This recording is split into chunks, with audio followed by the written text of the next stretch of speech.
Undertale. British Sands. British British. Papyrus. Sobbing. Head and hand. Okay. What's wrong with it? Okay. What's wrong with it? I ask, knowing the British history. You know what? I can't say the U.S. is any better, though. Sobbing. Nice. Do I just put that in quotes chat on its own? Yeah. Do it. Which quote Wait, chat? I didn't have if you didn't. The favorite ones. Favorite quotes would be, or do you mean which one that you said? Which one that I said? Oh, Do them both. What's wrong with it? British Sands and Papyrus. I need to quote that whole bit. The history. Yes,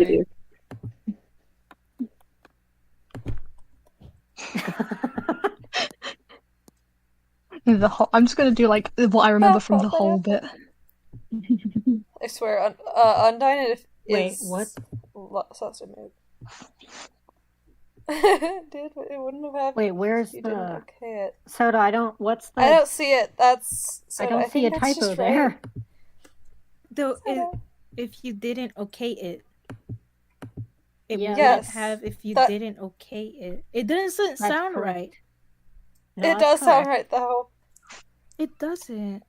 Yeah, but Where it wouldn't are you? have if you That's didn't like- okay never it. mind. That means like if you didn't say it was good, it wouldn't have It counted. doesn't. Where art thou looking? It was deleted, don't worry. Anyways. Are we ready to be the sillies? Finally. I hope so. I feel like Yeah, my we I voice don't want is to disappoint weird by too. misvoicing anyone, but Darkening, stop focusing on your Nah, we voice. don't care.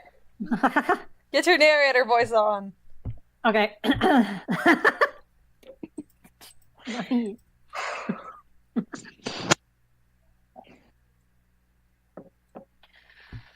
Okay.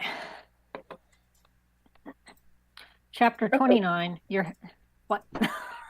Nothing. Yeah, go on. Chapter 29. You're headed for heaven's sweet old thereafter. You had spent the night in the mansion with Apollo, which was incredibly comforting. You were surprised to find you woke up before him, but laid there until he stirred. You chuckled at his fuzzy eyelights, which awarded you a tired smack to the skull with one of Apollo's wings, but you found it was worth it. Placed a hand on the wing to push it off when you noticed his feathers were disheveled. The shovel. You haven't been training? Apollo huffed. can't reach. Usually Undyne or Grilby would get the back for me. You snickered. Let me help them. He nodded and sleepily turned to give you access. You made quick work of it. You had been training Grilby's wings for over a year, so you had a lot of practice. It's only after you finished running your fingers through soft, beautiful white feathers that you realized the day. Happy birthday, Starlight. Apollo huffed softly, his fond tone betraying his words. And here I thought I had graduated from that nickname. You pouted playfully. You don't like it? He snickered. I didn't say that. I do vaguely remember Gaster being terrified of you for like a week after, though. You chuckled. Yeah, I think that's because CEO was already playing to name Papyrus, and I beat him to it. But he never told me that, so I guess he thought I was a mind reader or something. Apollo laughed softly. I like Apollo more than I think, and I wouldn't doubt you being a mind reader. You shrugged. Maybe I am, and I prefer Kiko, too. Apollo feels more like you anyway. Papyrus died a long time ago. A soft ping of grief brushed through the bond from both ends, but quickly faded. They were alive now. They had their whole lives ahead of them now. Even if you had a feeling you wouldn't be around much longer, you always had a feeling you wouldn't make it to 24, even when you were a human. Here's your second chance. Apollo squeezed your hand gently. I think you're right. Still a part of me, though. You squeezed back. Of course. You watched the sunrise together.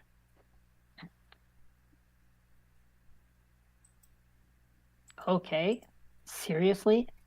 That was it? Mars paced back and forth across his room, a hand over his mouth as he stared at the floor, concentrating. He didn't freak out or look at you weird. Jupiter shook his head. Not at all. It just kind of came out. I'm sorry I didn't ask you first. You had the right to be there while we told him. Mars waved him off immediately. I'm not mad at you for telling him. I care more about you than that. It's your past, anyway. Jupiter frowned. Shared past. He rolled his eyelight. Whatever. I just don't want our housing situation to be weird now that he knows. Are you sure he didn't care? He nodded. Positive. He sounded a little surprised, but not shocked. He said that if the only other option was death, then we didn't have another option. He said our survival was all that matters, and that he wouldn't judge us for surviving. Mars paused, taking a deep breath. And after? He hugged me and asked me if I wanted to take a selfie in the sky, Sans. I don't think he really cared. Mars huffed out a soft laugh, checking his phone to see a notification from Kigo not long after they landed. Selfie of Kigo and Jupiter, most definitely in the sky. So, everything's good? You should probably talk to him about it, but I think so. He didn't even grimace. He had a joke ready, the bastard. Odd choice of Cassine stars. Jupiter laughed, slipping out of the room with a playful shake of his head. Mars stared silently after Jupiter, tilting his head and lightly clenching his jaw. Had a joke ready? He resumed his pacing after shutting the door, thinking over everything his brother said about the interaction. Surprised but not shocked by the information, no negative reaction, calm enough to make a joke, knew exactly what to say, moved on quick enough to have a genuine smile in the selfie. He paused in the middle of the room. No one, not even someone as inherently good as Kigo, would genuinely have no negative initial reaction. No one would not be weirded out at first. Maybe Kigo's desensitized, but finding out your roommates, one of which you had cuddled with, and both you had shared multiple meals with, were cannibals, should strike some alarm bell. Mars had planned to tell Kigo eventually, and was prepared to have to convince him, like the others, that they were no longer cannibals, and that they had to survive, and that they weren't bad people. At least, not anymore, even if he was still trying to convince himself of that. But Kigo skipped all of that. Even if, in reality, Mars knew Kigo would agree about the survival thing. Mars had heard him give Vet and Red the same talk.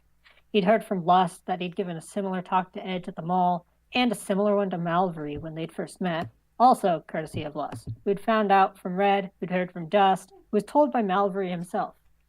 Even then, Kigo had apparently had such a strong reaction to Apollo's teeth being filed, which Mars could easily understand. He knew from experience how sick it makes you feel, but the reactions just didn't match up. Kigo was already battling his poor eating habits, but the nausea from learning that is what set him over when he tried to eat. If something much less terrible than cannibalism sent him off that hard, why did Jupiter's reveal garner no reaction? Well, Kigo hadn't known about it. He hadn't known about the teeth filing. In cannibalism, no one, not even someone as inherently good. This is,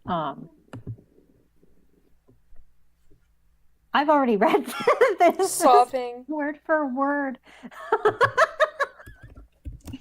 Sorry, I just got halfway through this and I realized I actually word just for read. word something that I was read up staring in here. confusion for a second. I'm just reading the words on the screen. Wait, are you watching from my stream? What is this? No. I said I'm reading the words Stairs. on the screen. Sobs. Faulting. Okay. Okay, I guess I'll continue. Well, start it well, I guess. Well, Kigo hadn't known about it. He hadn't known about the teeth filing. In cannibalism, no one, not even someone as inherently good as Kigo, would genuinely have no negative initial reaction. No one would not be weirded out at first. Mars paused in the middle of the room. He huffed, disbelieving.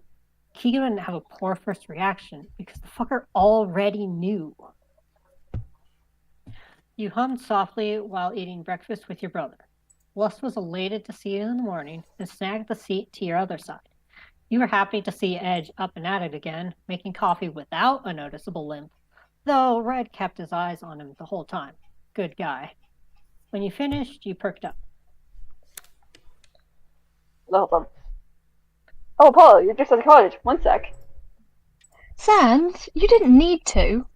And you were already gone, snagging the bag and slipping it into your inventory before teleporting back before Apollo even finished his sentence.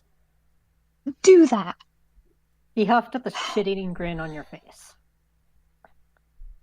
You are the epitome of annoyance, Sans.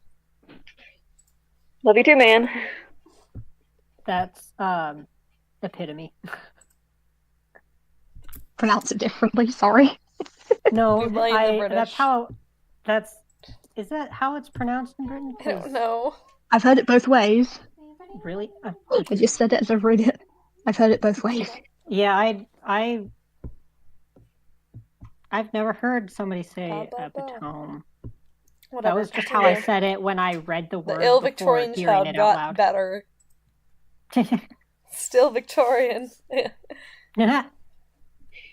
Continue. Okay, whatever. Sorry for derailing. Sobbing is fine. It's fine. Apollo rolled his eyes at your words, then raised a brow as he reached into your inventory, pulling out the gloriously shitty angel wings and foam halo. He scowled at you, nose bridge scrunched in disgust. To hell with you. He snickered, waving the costume tauntingly at him. Not very angelic of you, Paps. You should really know better. Die. You deadpanned to hide your smile, tossing the wings in his face and inwardly giggling as he swatted away. I've tried. Away. He rolled his eyes, and you missed the rest of the skeletons, spectating you both tensing at your words. Yeah. What did you actually get me? Get it over with. You snickered and offered him the shitty frosted sugar cookies again, when all you got was, Fuck off. You relented and handed him the gift bag. Oh my gosh. Continue. He smiled softly and took it, apparently deciding he'd had enough fun heckling you. You watched his eyelids go fuzzy at the little painting, and he smiled bright at the new books before tucking it all into his inventory and hugging you. He chuckled and patted his back. All right, come on. He blinked, but he hadn't even had the chance to ask a question before you had teleported both of you outside. He glared at you. Would you stop? He glanced off to see where you'd taken him and trailed off. Doing that? What? Where are we? You plopped to the grass of the clearing. You had spotted it while flying Mars around the day before and remembered an old promise you made to Apollo. I said I'd show you the flowers. You felt a bolt of nostalgia and faint grief race through the bond as Apollo held his hand shakily in front of his ribcage. He walked unsteadily through the wildflowers and bent down to pluck a pretty cornflower. You remembered that? Of course. Apollo swallowed thickly, turning away so you'd miss the tears brimming his sockets before he took a deep breath and calmed himself down enough to croak. Thank you. He smiled softly. Would you like to hear the story of Hyacinthus? He snickered tearily. You told me that one before. Yeah, I thought you might like to hear it again. I would. They're so You cute. spent most... Yeah. I can't get over it. Continue. You spent most of the day swapping stories in the flower field. You taught Apollo how to make flower crowns, and you recounted the few constellations you remembered to him once the stars came out. You quietly told him about the other planets, how the brighter red star was actually Mars, far, far away. Told him about the hurricanes and the insane temperatures and the asteroid belt and Saturn's rings. You told him stories about the stars. He hugged you real tight when it was time to go back. You didn't want him to miss dinner since you'd both forgotten lunch. He sighed softly in your arms. I missed you. What? I'm right here. He chuckled softly. In heaven, I mean. I missed you. He smiled softly. I did too, more than anything. I hated not feeling like I could talk to you. And don't apologize. That wasn't because of you. I put that idea in my head out of pride, and I regret it. Sorry. Sans. Sorry. He snickered. Apollo sighed softly. I'm just glad everything's okay now. That we can be together and talk like before. He nodded, leaning into him. I'm sorry I couldn't save us. I really tried. Apollo squeezed you tighter. Please, do not apologize for that. There was nothing you could have done. Even with your infinite knowledge of shit you just shouldn't know, you can't tell the future, brother. He shuddered a little and nodded. I knew about the genocide. I didn't know for sure. Would. Would. Would. Sobbing, and I'm very, I can't tell if I can sob. I don't What know for sure if it would. If it It would? Oh, look Yeah. when Darkling said would, I was thinking that, I don't know, someone put hot skeleton art in art or something. I don't know. No. You say would. What? It's a normal word, Luna. Get out your mind of the gutter. It's the I word am that's the supposed gutter. to be there. I am. Let me reread this now. Yeah. Got this. Just where's the I knew about the genocide. I didn't know for sure if it would happen, but I knew it was a possibility. We would have died during it. Apollo blinked. I'm not going to ask how you knew that, because I know you don't have an answer, but it sounds like you still don't know about the fire. Still didn't know about the fire. I didn't. I promise you, I didn't know. Apollo smiled and hugged you close with a soft sigh. And I trust you. Thanks, Starlight. You're the best. Do you know that? It's because of you. You raised me and all. Maybe that's what key means. You blinked, looking down at the feather around your neck that he was gently thumbing. I never really thought about it. Maybe you're the key to keeping me alive. You scoffed. Great job. I did that, really. My happiness then? He raised a brow. The guard didn't make you happy? It did, but it wouldn't have if you didn't okay it. What? I begged you not to join. You laughed softly, shooting him an exasperated look. But you supported me in the end, did you not? Of course. Well, of course I did. You're my brother. Exactly. You pouted. Go to bed, psychoanalyzing people is my thing, Papyrus. He laughed at you even as you teleported him back to his room. I don't think psychoanalyzing is spelled right. It is for me. Google, put that in Google for the Let test. me- Hold up. I Yeah, got this. it looks off. So Edit. It's The not. US It's and UK not. spellings of analysing are different, so... There's an H in there. The H is not where it should be, actually. I knew, I was like, that looked off. It's PSYCH. Oh. Oh my goodness. Let me just. Wait. I say from the the 6-7 times I've reread it, I'd never picked up on that, so... It's a long word. Yeah. This is me casually in spell check while we. The spell check. Side job.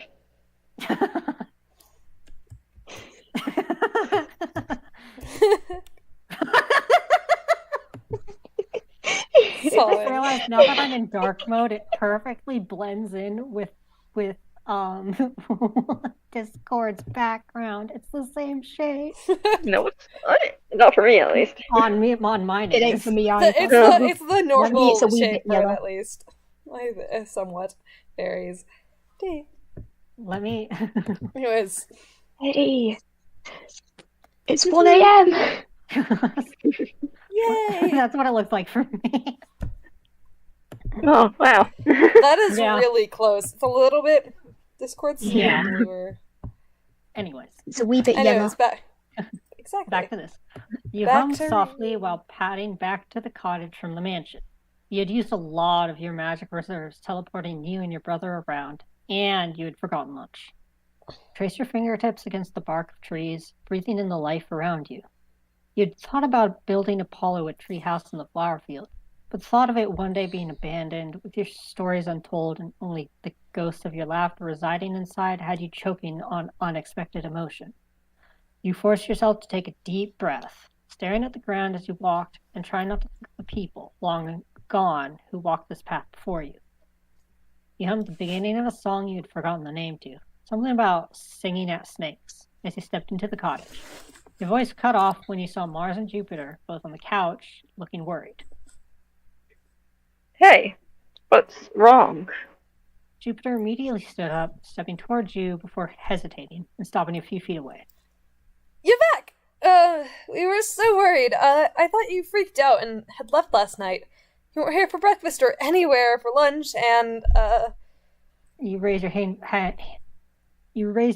placatingly. Relax. I promise it was alright. It wasn't because of you guys. You didn't do anything wrong. I should have told you, or at least someone, where we were going. I'm sorry. you don't need to apologize. Wait, we? He tilted his head. It was Apollo's birthday. I took him to this little flower field in the woods. Oh, that makes a lot of sense. He snickered softly. Did I miss dinner? He scoffed. What? Of course not. I saved you a plate. Did you forget lunch? He nodded sheepishly. Was telling stories. Mars, He glanced at Mars and blushed. the planet, I mean, is visible tonight. Tonight.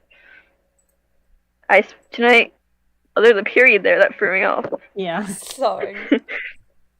Tonight sparked a lot of planet questions. Mars raised a brow. So you weren't just freaked out about just finding out that we used to eat people? Jupiter whipped around and smacked him, whisper shouting. Brother! But you just blinked, raising a brow and gaining a hesitant smile. No, I told Jupiter I'm really not bothered. You guys did what you had to, and I don't see any missing skeletons around here, so I reckon you guys are good. I'm not going to bitch at you for surviving, Mars. You offered him a hand to shake, not exactly sure why, but it felt right in the moment. He stood, and you thought he was going to take your hand, but he just stared down at you, menacingly. Nope, shut up, brain. He held intense eye contact with you. It was only the care you had for him that allowed you to keep it. It's not Gaster, it's Mars. He's not going to hurt you. You forced yourself to remember Mars holding you while you panicked, to reinstate that Mars was not a threat to you. He's just worried. You Good. already knew. Hi, Jay. You forced yourself to breathe evenly and think. You would not lie to them, not about this. I did. Jupiter went ramrod straight. What? Mars ignored him. How? Okay, you could lie about that. You had a feeling Mars would feel a lot worse if you explained the truth. We were watching NCIS. You looked uncomfortable and kind of sick when a cannibal was the main villain. I had objected to you, which I'm sorry for, and it, implied it. Not to mention, you guys do too much about my eating issues for you guys to not have either personally experienced LVs. Wait, no, I read that wrong. Experienced them or knew someone who did. And both of your LVs are high as shit, but neither of you just seems like the type to hurt people unless you had to. I would have guessed you guys lived in a universe similar to Reds or Vets, but your behavior didn't match. I put two and two together, and Jupiter confirmed it while we were flying. Jupiter stared at you for a while. But you were surprised. You nodded. I wasn't expecting you to tell me. Mars furrowed his brow. You've known for days? A week? He nodded again. I didn't want to ask. I figured I would just wait until you were comfortable telling me. If the guys in the mansion look at Lust and Desi for pole dancing, I can't imagine what you guys deal with. Mars and Jupiter made eye contact. So you knew and just were chill about it? He smiled a little. Yeah? Is that bad? Mars finally broke out of his stone ball, dragging you into a hug, which you happily accepted, leaning into his pine and cedar smell and warmth. Not at all, Key. Not at all. So we're cool? Jupiter laughed, joining in on the hug.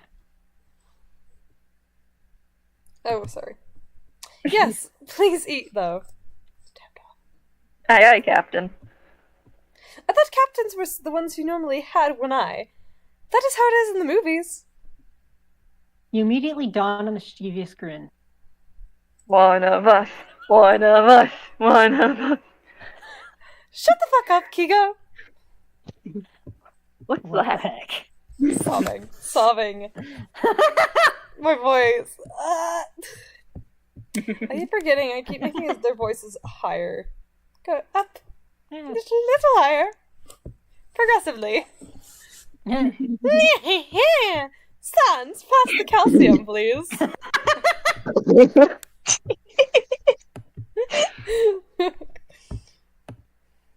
Pass the calcium. Can't confirm. Oh my goodness. Wait, we get Orion in this chapter. Oh my gosh, Orion mention? Finally. For once.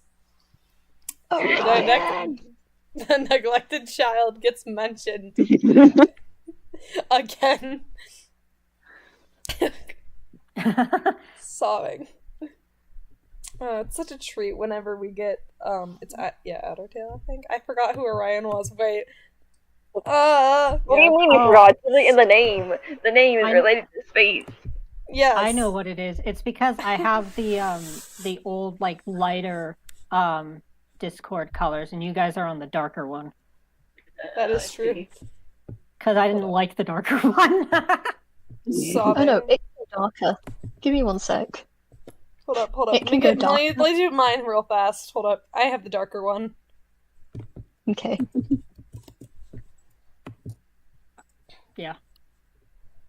Yeah, no, so does It's so aggressively does changing colors. reverse. Reverse. Hello. Blah, blah, blah. Okay, are you ready for next chapter then? Yeah. Oh damn, I heard myself. Hold up. There's a darker one. There's a darker one? Why is there Oh a darker no, one? there's a dark.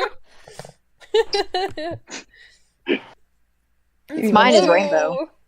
Oh yeah, Okay. yours is, every time I say stuff from here, Okay. I'm like, huh? Oh wait, there's one more thing I have to do with the Oh last my chapter. gosh! Where was it that... There was like a whole paragraph that I The read void. twice. You are. This one's called The Midnight. Oh right, the emo variant. I forgot about that. It's Ba. just- Okay. What chapter I've gone we back on? to my usual one. 30. 30. Jeez. 30. The Yeah. On chapter 30. Okay, wait, I gotta... Tony, in you- chapter... In the... what chapter are we on? In chapter 30. 29, there's an entire sentence that was just, like, word for word repeated. And I don't know What, if that like was 29? intentional or not. Yeah. There's Mars, when Mars is pacing around, having a mental there's breakdown. the sentence, no one, not even someone inherently good as Kiko would Oh genuinely no, that have- was purposeful. no. Okay. It threw me off for a second because I was like, wait, Sorry. didn't I just read this? Oh. Goodness. Deja vu Anyways. immediate.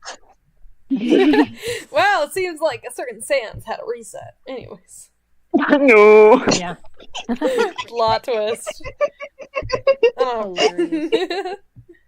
Gremlin noises. Anyways, it's time for chapter 30. Grab a drink.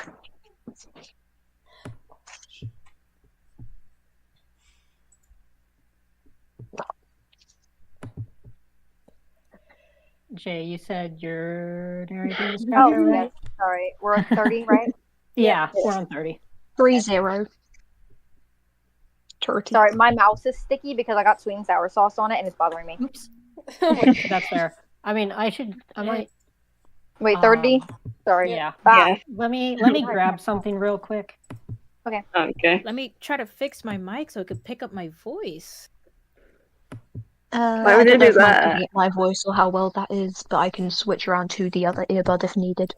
No, that's fine. You sound great. Thank you. from what I heard, Gina was cutting out a little bit. What? Like your mic. I did no one tell me this. I was unaware of this fact. I think it's because your mic actually. is always cutting out. Sorry. The mic is cutting out because it is Gino glitch. Cool. Swapping. That's against the law. Canon. Stop the name of law. My sensitivity is very low too. I don't know why it's cutting out. Weird. Okay, You weren't really let's cutting see out this. while you were reading. Oh, it was for me, but my phone might be, or you know. So it yeah. You must might be be the issue. problem. Sorry. Yeah, I can say probably on the stream you also weren't cutting out. Okay, amazing. So it's just Jay. Yeah, because I was literally while you were reading. I was confused because literally... nobody else was cutting out. That's why I said that. Mhm. Oh, Yeah. that's It fair. was literally just Yippee! you know. What the heck? Because while Gina was reading, I was thinking to myself, Mhm. well, at least the mic isn't cutting out every so often this time. Something. And that yet here we literally are. had during the reading. No, at least it's not bad on the stream. Okay, are we starting? Yeah. Okay. By the way, my dinner is about to be done cooking. So if you just randomly hear a mother, my apologies. I might start yelling for a second. Yeah, that's fair. Oakley Dorkley. The cottage was a little tense for a few days after you found out about their past eating habits. Both Mars and Jupiter were still a little nervous you would switch up and be disgusted by them. You didn't, obviously, but you could understand the fear just fine. You made sure to eat every meal with them and curled comfortably next to Mars while watching NCIS. Apollo had texted you asking where the clearing was around 5. For what, you didn't ask, but you dropped a GPS pin in the clearing so he could find it easily. You sipped ice water and hummed to Harpy Hair as you sat on the patio with Mars while Jupiter worked in his garden. After about 20 minutes, your brother passed the cottage with Orion and Desi in tow. They waved pleasantly at you and the planet duo, and you all waved back with smiles as they went deeper in the woods. What looked like a picnic basket swinging in Orion's hand. Mars raised a brow, and you shrugged. He asked me for directions to the flower field. I'm guessing he wanted to show them. He hummed and nodded. If you or your brother ever get lost in the woods, just give me or Jupiter a call. We have about a mile memorized. You whistle softly. Damn. I doubt it though. Mars raises a brow, looking mildly offended, and you realize what you said. Hold on. Oh, I meant that. I mean, oh my gosh. That I doubt either of us would get lost in the woods. I grew up reading folklore in the lab and Apollo's rib. Wardrobe reveal. Swapping. I grew up reading folklore in the lab and Apollo's ribs were crushed by a falling tree. Oh, neither of us is spelled wrong. Neither is spelled wrong, I mean. Read the line before I ban you. Again? A second time? Yes. Purposely Oh, this time. I will manifest an Orion for this because Salad's not get back to you. Hold on. Neither of us really fuck with the woods. There we go. Mars gently patted your shoulder. I get it. If you're scared of something in the woods, just know that I'm the worst thing out here. At least for a mile. You smiled and leaned into him. Wood. Keeping me safe. You teased, raising a brow with a playful smile. Mars blushed and turned away. Shut up. Smash. Rolling an eyeliner. You're the worst. You definitely just said that you were the worst thing for Mile. I rest my case. He snickered. Fuck off. Chivalry is dead. Apollo was sleepy most of the day. Mavry had to wake him up for breakfast, and he struggled not to yawn while enjoying Pyrrhus's cooking. It seemed to be a running theme amongst the taller skeleton, as even Edge ended up falling asleep on the couch next to Red, his novel still in hand. Desi was normally pretty quiet, but he was dead silent this morning. Lush shot concerned looks his way before finally accepting that Desi didn't want to talk about it and simply holding his hand for all of breakfast and most of the morning. Stretch was typing something into his laptop at the dining table after plates were cleared, Mavry next to him and scanning the scene quickly as if proofreading, maybe some hacker thing. Apollo shrugged and decided not to bother them. He took a deep breath and shook his head, trying to wake himself up by bouncing on the balls of his feet twice before heading back up to his room and changing. Instead of soft pajamas, he switched into jogging pants and a soft hoodie. He stretched and yawned before sighing and heading down the stairs, meeting Pyrrhus and Blue outside for their morning run. About 15 minutes into their run, Blue hesitantly asked if Kiga was okay. Confused, Apollo sent a questioning wave through the soul bond, only to be answered with a warm and happy wave back. Apollo could almost feel a melody in it, and the couple notes would be stuck in his head for the rest of the day. Bond says he's fine. Why do you ask?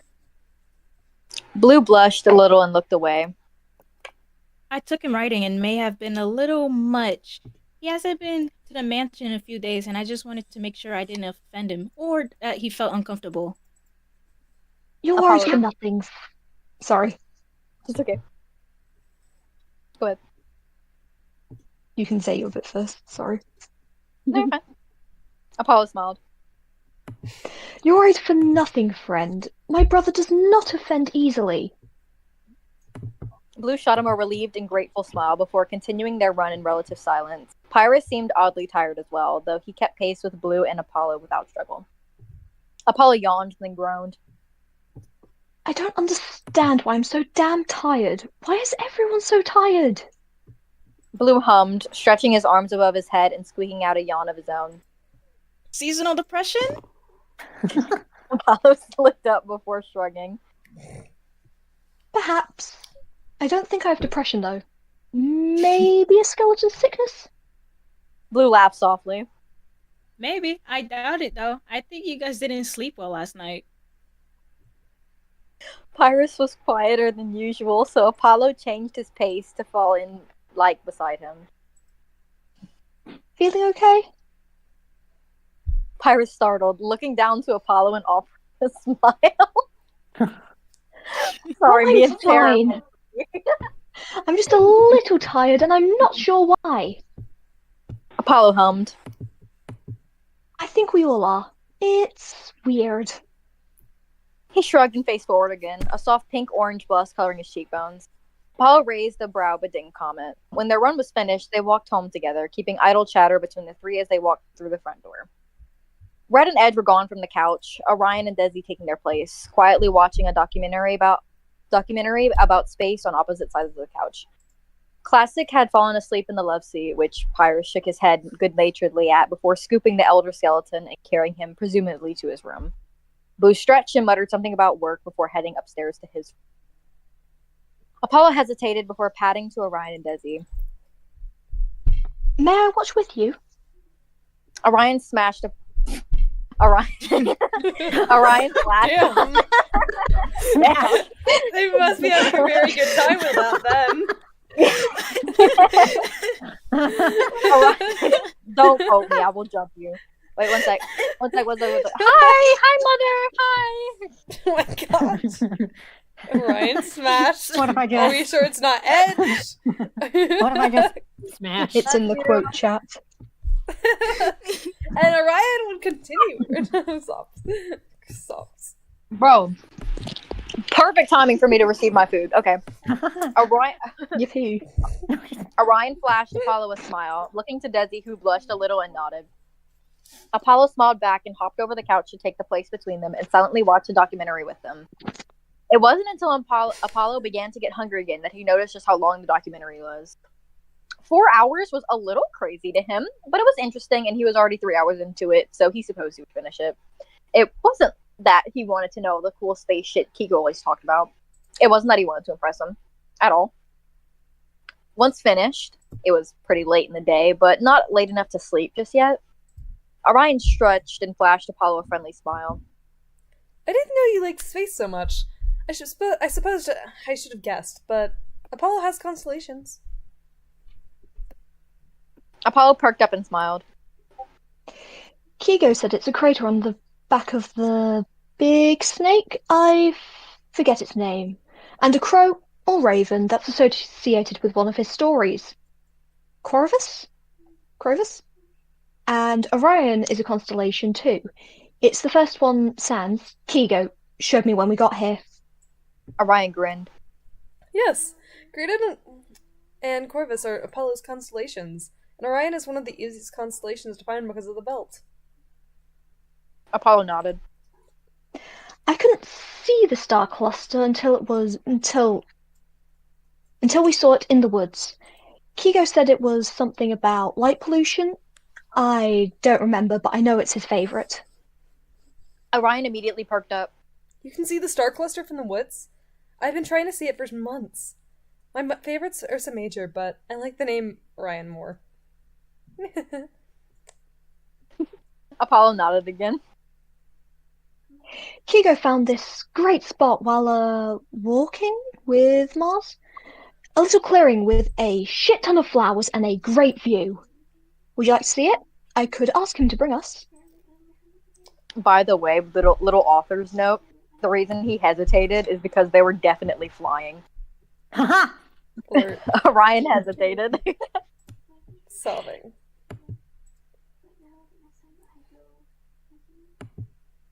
I'm waiting for... Who's Orion? You haven't said the Orion hesitated piece. I have... Yes, I did! Did you? I didn't hear it. Yeah. I don't know. I was No? in spell I check. didn't hear it. I said Did it. you spot it as well? Look, yeah, Drew said it. I didn't Anyway. notice Loki. That's Are you okay. sure he wouldn't Yeah, mind? I just ignored it. Apollo waved Sorry. his left hand up and down to brush him off while slipping his phone out of his pocket with his free hand. Nonsense. He'd love to. Orion laughed softly. I don't doubt you. But I'm concerned about your brother's health. I don't mean to overstep, but... Apollo blinked, realizing Kigo definitely couldn't teleport all of them over there, and Apollo didn't know how far the walk was. Even as an angel guard, Apollo walked a lot in his afterlife and still took morning runs. He knew for a fact that Kigo flew much more, and if Kigo got tired halfway through the walk, the others may get suspicious. Oh, you're right. He teleported us there last time, and I don't think he can teleport multiple people yet. I'll just ask him to drop a GPS pin and we'll walk. Orion grinned. Works for me.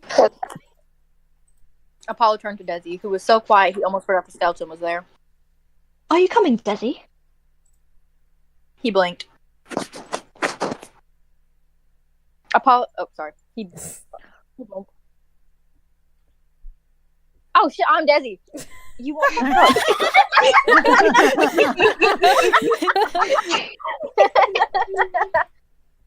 You want me to come? Shut up. Apollo smiled soft. Desi reminded him of Alpheus just a little bit. He knew what insecurity looked like. Yes, of course. You'd enjoy the stars too. You enjoy the stars too, don't you? Desi hesitated but nodded. Not like you guys, though. I don't know all the constellations and star clusters. Apollo snickered. You can call us nerds. Desi couldn't help but crack a smile. Not what I meant. I just like the stars because they remind me we're free. Orion stiffened. He and his brother were trapped, yes, but they were trapped in the stars. I'm sorry, Desi. You too, Apollo. Stars just remind me of home. Apollo nudged Orion gently. Nothing to be sorry for. The stars remind me of Kigo mostly. The freedom thing is a part of it, sure, but there's no reason to feel guilt. You were just as trapped as the rest of us. He turned back to Desi and gently took his hand. And that's not a bad reason to want to see them. If you want to come with us, you are more than welcome. Desi stared at him, a pretty pink blush rising to his cheeks. Thank you. Reminds them of that one. It's upsetting to me. Foggy, lower your volume. Orion please. smiled. I'm gonna read Sorry. it. Orion smiled softly. Sorry, no, sorry. Foggy was talking. You know, I think I need to hear that. Apollo's face fell into muted horror. No, I'm turning into my brother. Apollo The being accent keeps British changing. not. He's already I an kinda like ill it, though. Victorian child. It's a sign. I've always headcanoned Edge as like having like a distinctly British accent, not because like Red has one, but because British he watched hoe. too much Harry Potter. Oh no. I was going to say, my Please. British keeps flickering. The accent keeps flickering. It's okay. British intensified with that line. British adjacent Apollo. Oh, I Apollo always think cobbled of Edge together ha- some snack. sorry. Oh, sorry. No, what you were saying?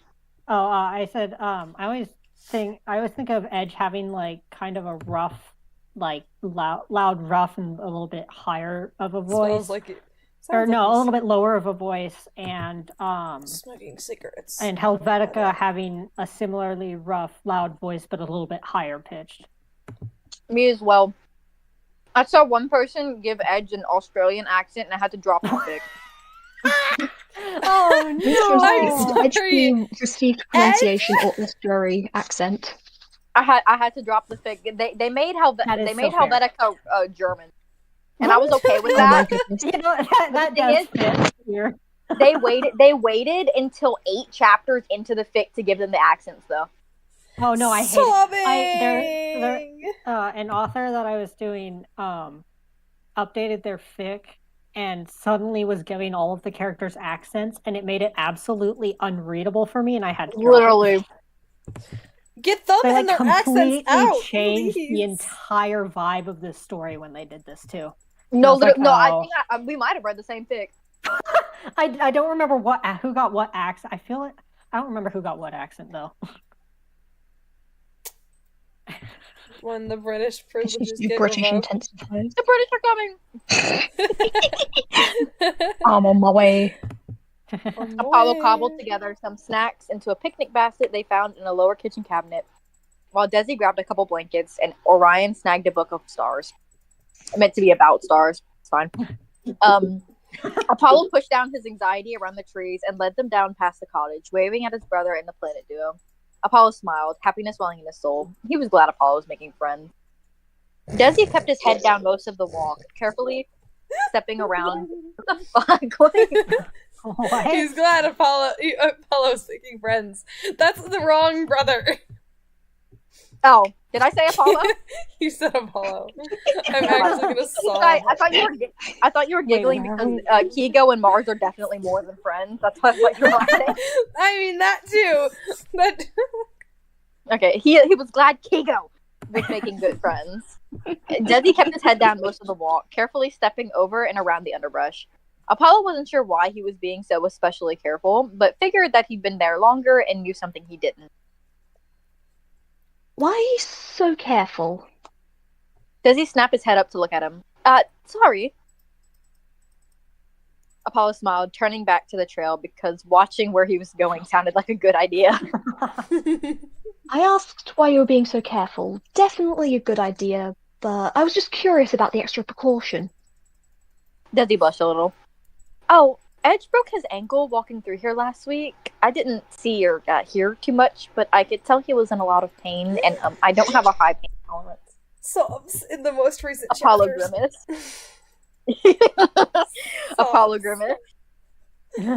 I grimaced. Oh, that makes sense. I was there for the aftermath when Jupiter was healing him, but I kind of forgot. Desi smiled weakly. Edge was one of the quickest to warm up to me and my brother before Orion and Cosmic showed up. He was uncomfortable at first, but I confided in him once and he never looked at us oddly again. For how spiky he could be, he's really not a bad guy. Okay. Apollo. No. Hello. Where's my phone? Sorry. Where's the It's okay. phone? Hold up. Where is it? Oh no. Wait. It's got a homing beacon. You would think. Criminy. I shot They're it. tracking We're fine. us. We're fine, chat. I shot it. Took out a gun. Bam! Apollo raised a brow to Orion, who snickered softly. We didn't know what strippers were, let alone any negative connotations around them. Apollo laughed softly. Right. Space. Oh man, no space strippers. No space strippers. Oh man. I shouldn't say that. Oh. What? Redacted? Brain just Redacted? said- No. My brain. I just Redacted. went. I'll be a space stripper. You would be a space stripper. Plot twist. Redacted. Redacted. Space Strip- No, absolutely. Yeah, not. and the whole head. Yes. No, I'm gonna cannot draw this see now. that This is at a all. sign. I'm gonna Oh, yeah. cry. I will draw Chuckles. the space stripper variant of redacted now. Desi chuckled, still soft-spoken as ever. Red, Malvery, and Helvetica were pretty quick to edge and vet, well, considered their job to protect me. Seeing him hurt was... Apollo slowed his pace a little to walk with him. I know the feeling. Kiego's gotten seriously hurt a couple of times. He's given everything to protect me. Desi huffed, nodding. Lust, too. It's terrifying. He only has 1 HP. I really wish... Apollo choked, stopping in place immediately. New pet name? Shut up. One? Orion and Desi looked at him. Orion speaking up when Desi blushed and looked away. All of the... Oh, my bad. Blush and look away. All of the Sanses do. The ones with LV have a little more, but they were all born with one. So I just took a bite of my food. I Look, I hope have the food is rotisserie scrumptious. chicken. I have rotisserie chicken. I'm Give hungry. me your rotisserie no, chicken. that's fair. Lava I I chicken. hope the food is scrumptious. Apollo felt a little sick, remembering Sans' fractured wrist and injured eye and every little bruise and scrape his brother had gained throughout their lives. He hadn't had LV then. He stared at the ground with furrowed brows for a moment before he felt a hesitant wave through their bond. He could almost hear his brother asking, "What's wrong? Are you okay?" So he took a deep breath and sent a comforting, albeit shaky, wave back. I did not know. Orion clenched his jaw. Hugo didn't tell you? Apollo looked away. He does have a habit of lying about things that he thinks will hurt me. He's usually right, but that doesn't mean I don't want or need to know. Orion and Desi looked away, but Apollo shook his head and kept leading, following the trail and the GPS on his phone. Oh, tell me if I ask. Don't worry about it. Come on, it's getting dark, and I think it would be best to set up before we can't see anything. He flashed him a soft smile. They hesitated but nodded, following. When they got to the clearing, Orion voiced how good of a find it was, smiling at the flowers and helping Desi set up the blankets in a patch of short grass. Desi nodded along, but was back to his normal silence. Apollo set up the picnic basket on top of the blanket, nabbing a sandwich before offering everything else to the others. Orion also grabbed a sandwich, but Desi took one of the pastries Boo had baked a couple days prior. Apollo didn't know what they were called, but he internally bet that Kigo could. What if I shot you? Orion smiled up at the stars and started talking about the science of it all. It wasn't Kigo stories and myths, but it was close enough to bring a similar comfort. Apollo had taken the seat to Orion's right, Desi settling down to Apollo's right. Okay. They stayed outside and talked about stars for hours, at one point lying back to see them a little better. Apollo hummed softly in response to some science shit Orion said, interested enough to stay awake to hear, but sleepy enough to not really comprehend what he was saying. It wasn't until Kigo had sent a little worried ping to the soul bond that he remembered they were in the middle of the woods and it wasn't safe to sleep out here. Lost in the woods. He yawned and sat up. Into the woods? Mumbling something about Orion nodded and chuckled, sitting up and packing the book inside of the empty picnic basket so there was less to carry, as well as any trash. Apollo turned to Desi to check if he was getting up, since he'd been silent since they got there, only to find the skeleton sleeping. He blinked, thinking about waking him up when Orion dropped a hand on his shoulder. He hasn't been sleeping well, I don't think. Apollo blinked again before nodding. I can carry him back if you can lead with the GPS. Orion smiled and nodded, so Apollo unlocked his phone and handed it to him. Orion took it carefully, slipping the blankets into his inventory to avoid having to fold and carry them. Apollo turned back to Desi, carefully slipping one hand under his skull and then slid his arm down to rest Desi's head on Apollo's shoulder. Once he was upright, he scooped his free arm under his knees and hefted it in upright style. Being in the guard and being trained for his entire life had its perks, considering his strength. No one knew the lab would lead him. Who knew the lab would lead him to carrying cute skeletons home? Wait, bad Apollo. Stop being gay. No, keep being gay, please. He followed... Stop being gay, Apollo.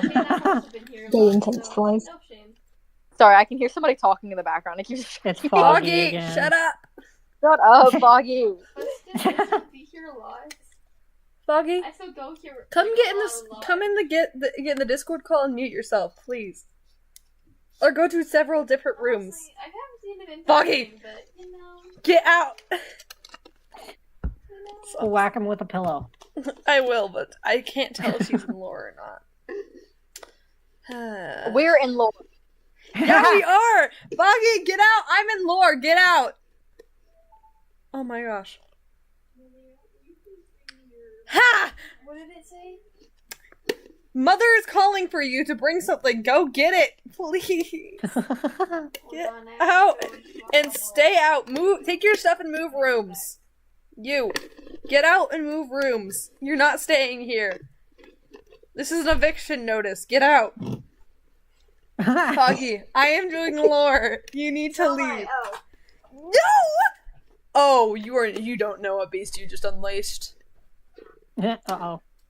Oh, no. We're gonna get on a Discord call with not being muted. One sec. Yep. I'm going not to let.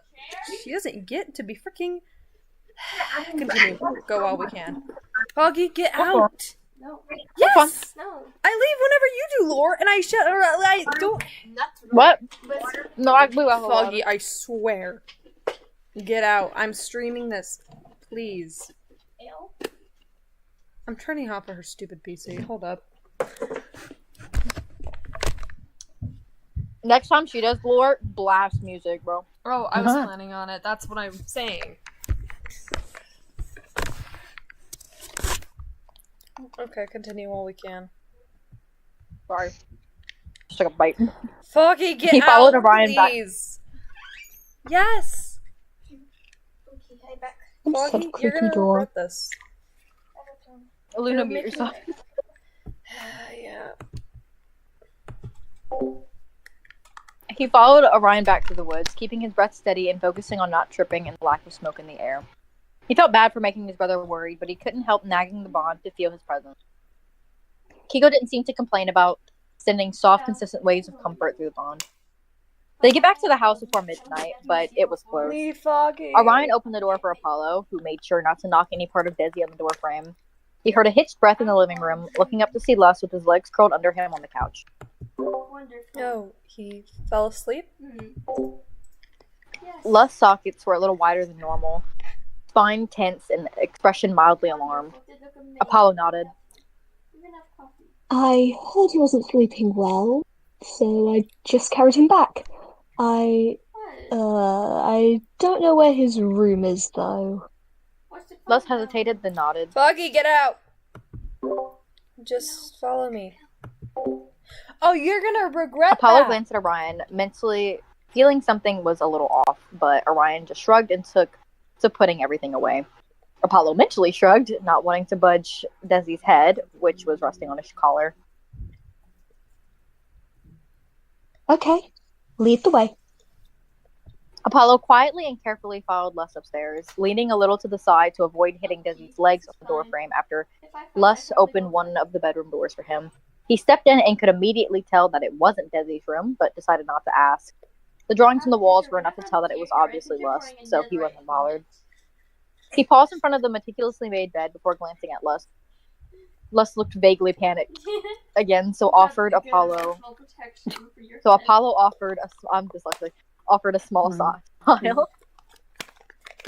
The blanket? I hope you know the amount of deja. Lus blinked, then nodded, stepping closer to pull the blanket back enough to allow Apollo to place Desi on the bed. He immediately backed away, not sure why, but able to tell that Lus was worried about his brother and didn't want Apollo around him at the moment. Before he left, he paused and gently placed a hand on Lus' shoulder. I feel like something's wrong. If you don't want to talk about it with me, then you should know my brother's always an option. Lus blinked, staring at him. Apollo blushed. He always knows what to say. He's like He raised me. I would know. It is very pretty. A small, weak smile grew on his face. Yeah, thanks. Apollo nodded firmly and dipped out of the room, wanting zero to do with the situation. He had channeled his brother's energy enough for today. Noticing his brother was still awake and worried through the bond, he sent a couple of comforting waves as he made his way back to his room. He changed quickly and shut off the light, summoning his wings and wrapping himself in warm feathers before slipping out of consciousness. And this is the chapter that I realized that I wanted Desi and gay. Edge together. Make them gay. That's so Anyways. fair. I'm glad I gonna- didn't have hold to up. read this chapter. I'm Hold up, where's Why are you glad? Project. Well, my group I have two classes with group projects, and in one of the Oh, classes, they suddenly started texting about when we need to meet. So I spent this entire chapter figuring out when we were all available. Are you good now? Yeah, I'm good now. I think the texting is done. Give me a moment. It's Okay. time for me to grab my phone, and we're gonna blast some music, guys. We're kicking some people out. We're smoking them out, guys. Do I have these? Foggy. We're smoking Foggy out. That's funny. Someone give me a playlist. Someone give me something to play. Redacted. Go play Macklemore. It's like Epic the Musical. What do you mean by Specifically Death metal. Ruthless. I'm confused what you mean metal. by redacted. Ruby. You Okay, have a got you. playlist for Ruby. I do. Let me get those. Hold up. Just play Rick Astley on repeat. Oh yeah, you could do that. You could play Rick I got Astley. you. That would be funny. I don't know if this is better or not, but I have a ribbon with me currently, and that just began playing. I just began wafting around like a ribbon dance. Ow! I'm so... This'll work. Okay, Foggy, get off! There you go. Get off! My sister is in fact a little bitch. Back, So are you? What is having that? fun, I see. Foggy. With music. I've been trying to! And asked you several times to not be in here. trying to be quiet. I just can't be any quieter. This is the third time. Please. I'm not leaving. I told you This that. means I don't have to Please. narrate this chapter, because this chapter Yeah. is 6,000 words and I'm Foggy, starving. every That's time fine. I need to do I'm something, fine you narrating. won't ever leave. So, can you guys hear me eating? I'm so sorry. Somewhat. Not really. Okay. I failed to smoke Foggy Okay. out because she's still being a little bitch. Bro, that's just straight not fair. 'cause She you always turned off leave the my room whenever computer you several want. times. That's what was me leaving was my computer getting shut off. Oh. Oh no. She Oh, fully no. shut it down. Oh Hey, no my no brother- Not no. hers now. We get physical. I don't know. I know, like, literally, let my little brother do some She shit like doesn't. that. It's called. Okay, here's the thing. Foggy doesn't have limits when like. I have a mental roadblock from hurting people too much. She doesn't. Is the issue? Yeah. Stream died. I don't broke her know. arm. Is stream no? Or her Stream didn't hand. die. Yeah, can't confirm. Do you want your food? I was like, if your computer turned off, stream is definitely gone. Go make you some more. No, surprisingly, it's still alive. I don't know what killed the Discord though. Foggy it says it's did, still alive. I think. Besides that, I mean. yeah, I know what you mean. I'm just being a little shit. While y'all are yapping, give me like 5 minutes. I want to go make myself some more. Okay. 5 minutes. I mean, I also oh need to get a no, snack it's, here real it's quick, lagging. so. Okay, never mind. What should I do to smoke this hoe out? Because I'm not doing this. I'm gonna force her to get on a call with us for intervention. Actually. Copper. Oh, Get yay. your ass in here before I turn the Rick Astley back on. Joke. You want cucumber? Okay, we're doing this Stream again. is definitely gone. Are we sure? Oh wait, this one was only 9 minutes. Of things Where I is your didn't current? expect. The I have second, not the second expected to stream get was Rickrolled that stream was I from opened up earlier the- when it was Yeah, like I know. really I stuffy. opened the first stream and then wait a second. Of all things I expected, I have not expected to get Rickrolled at 1:46 a.m. Oh yeah, I guess you are lucky. Oh god, get Rick rolls. I don't need that.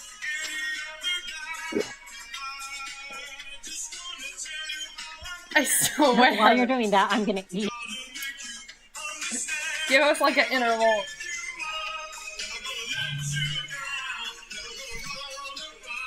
Get out! I'm going to go tell Mom that you were intentionally. You're literally doing the same thing to me, Foggy! I'm not. Yes, you are! I'm not.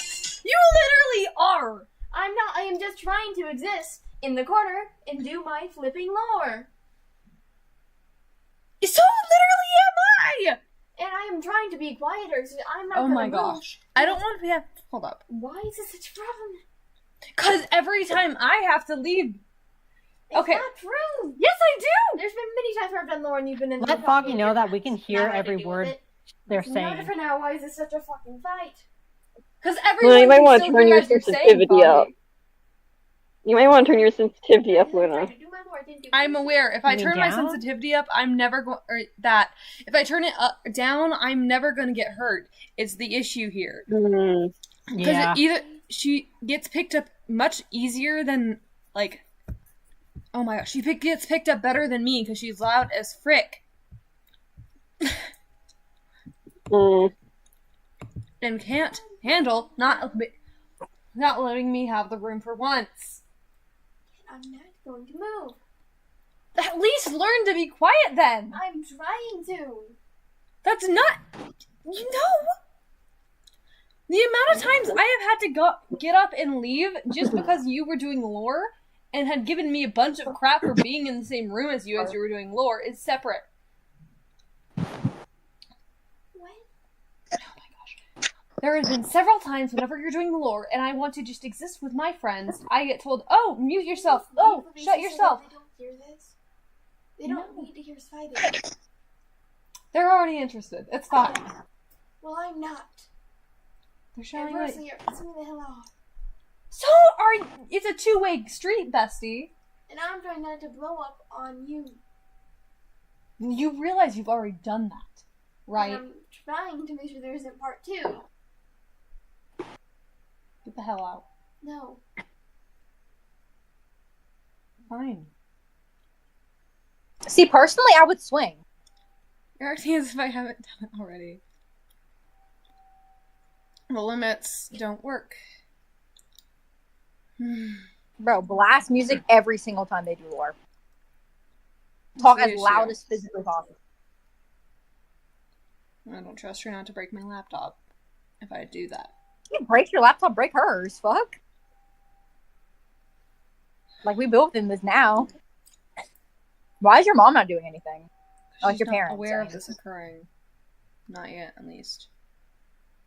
Actually, Bro, I'm I gonna would go call get your her. mom right now. I'm doing that right now. Hold up, be right back. Yeah, I'd be like, hey, like, this bitch is like on my dick and could like saying they're gonna break my laptop if I like no. What's even their reasoning for not leaving the room?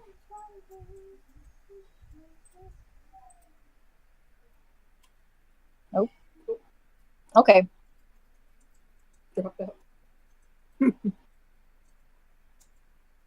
I think the reasoning is something we can also maybe they can also hear Luna. I'm not sure.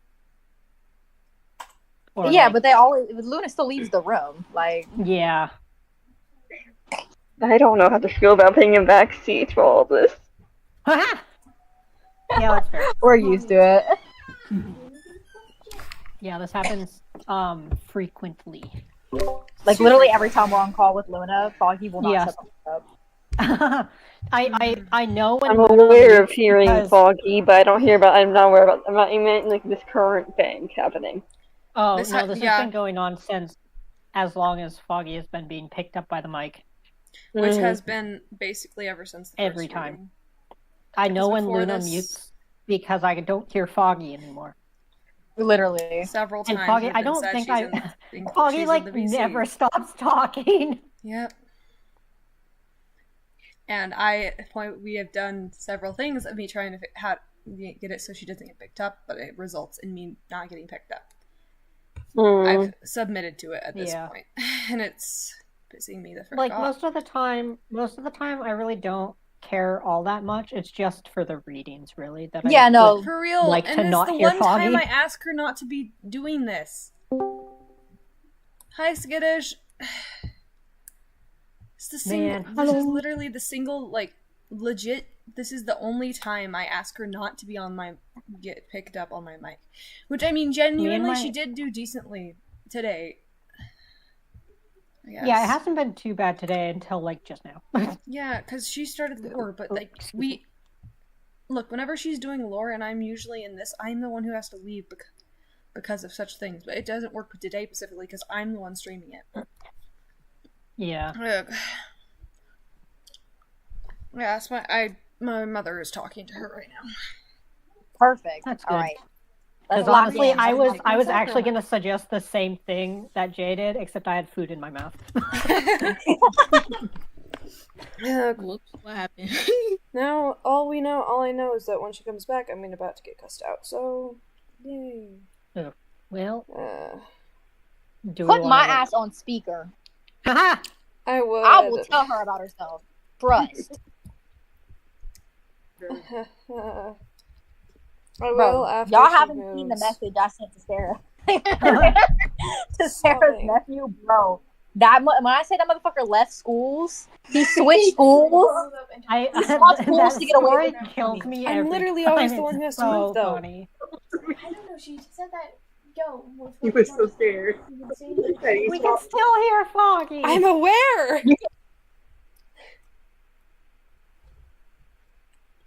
Fine. I'm the one who's being forced to move again. Why aren't you older? Why the fuck are you moving? Exactly. Man.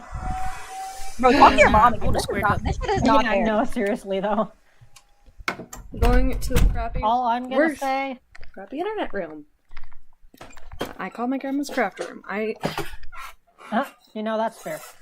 Yeah, when I moved out and went to college, when I moved out and went to college, me and my brother's relationship got like 100 times better. For real. But It was better yeah. when I didn't have to share It was better when I didn't have to share a room at both houses. Yeah. Because before my dad moved again, if I had to share a room with my brother, we probably would have actually fought. Like, here's the thing: she doesn't know limits. Like, I don't know what's been drilled into my brain, but I can't do anything to. That's so weird. Like, I'm not gonna break somebody's laptop. I'll swing, but I'm not Yeah. gonna break shit. Like, you know what I mean? It's not the fact that she didn't even threat that. I'm saying that I don't know if she would. I would be afraid because I would think. I mean, that shit, if would she do broke it. your hand. I fear The that hand wasn't meant to. Yeah, but from what you said, I fear she might actually either accidentally or on purpose break your laptop.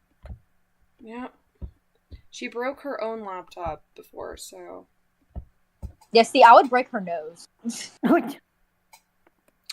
a bad influence, low key. Yeah, I can tell. But like, I genuinely, I'm so I can't. I like listen. I grew up with older siblings, and I would have never treated my older siblings like this.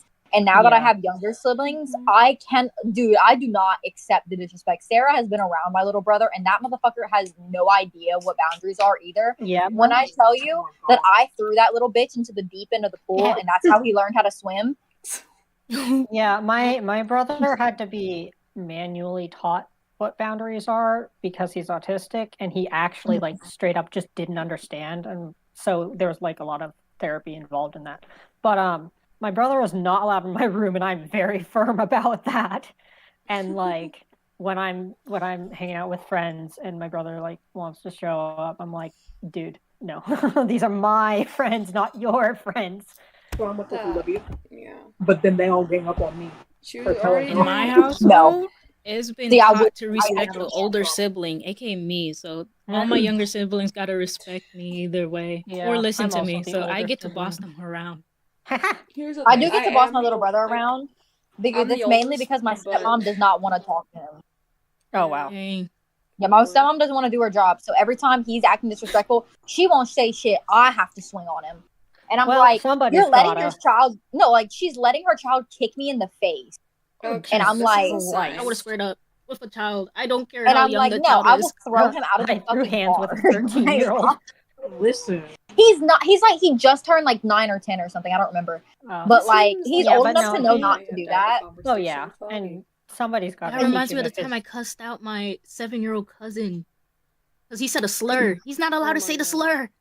Oh my gosh. Yeah, that's fair. Yeah, no, Seems like a my sign little brother. after I the was me and my stream, we're going to have a call and an intervention with Foggy. Oh yeah. Anyways, let's continue actually, Let's and get over the. Okay. I'm sorry. Goes back on mute. Bro, I'm so sorry, Luna. You're so. You need to stand your ground a little more. My brother splashed me at the pool, and that's why I threw him in the deep end. I have no tolerance. I fear I told that him my 20 internet times is not to glitching. splash me. I got thrown to the I told him weird 20 times not to splash me, and he kept doing it anyway. And I was like, "This is what happened when you don't fucking listen." And so I threw him into the deep end, and he didn't stop. And so I told him he couldn't be in the pool anymore. And he went telling my dad on me, and my dad was like, "Bitch, she's the one watching you out here. She says no, it's no. Get your ass inside." And I was like, "Yes, ma'am." That little boy forget that that's not his dad. That's my dad. Okay. Yeah. Like sometimes people need consequences for their actions, and no, sometimes literally, I was like, I don't care how old you don't get to do the thing anymore. Anyways, kill all these children. All right, Darkling, whenever you're ready. Chapter 31. Anyways. Am I voicing Kiko right? Yeah. Kino's dipping? Yep. Oh, do you want to do it? Apollo had kept you up until midnight, and you were revealed. Apollo had kept you up until midnight, and you were relieved to feel confirmation that he was safe by the time the clock struck 12. Him texting you that he was home also helped. The next morning, you were packed with energy, waking up early and actually making breakfast for once. Jupiter and Mars were surprised, but delighted by your bacon avocado melts. You vaguely remembered making a sandwich all the time in high school. And it was even better than you thought it would be. Granted, you hadn't had an avocado in about, a decade and a half? You drowned how long ago? It was a win in your book. Maybe you would cook a little more. You were getting more and more comfortable with your tail being out, despite the bastard almost convincing you to hide it again with how often it wrapped around random furniture and tripped you, or curled gently around Mars's wrist while watching NCIS. At one point, it had nabbed Jupiter's ankle, and he absolutely would have ate shit if you didn't shift your legs and catch him. Bad tail. Mars and Jupiter both seemed to get a kick out of it, though, occasionally tracing over the tiny bones when they wrapped snugly around forearms or shins. They both relaxed around you. Mars in particular had finally chilled out. It took nearly a week. But he seemed to understand that you weren't going to treat him or his brother differently.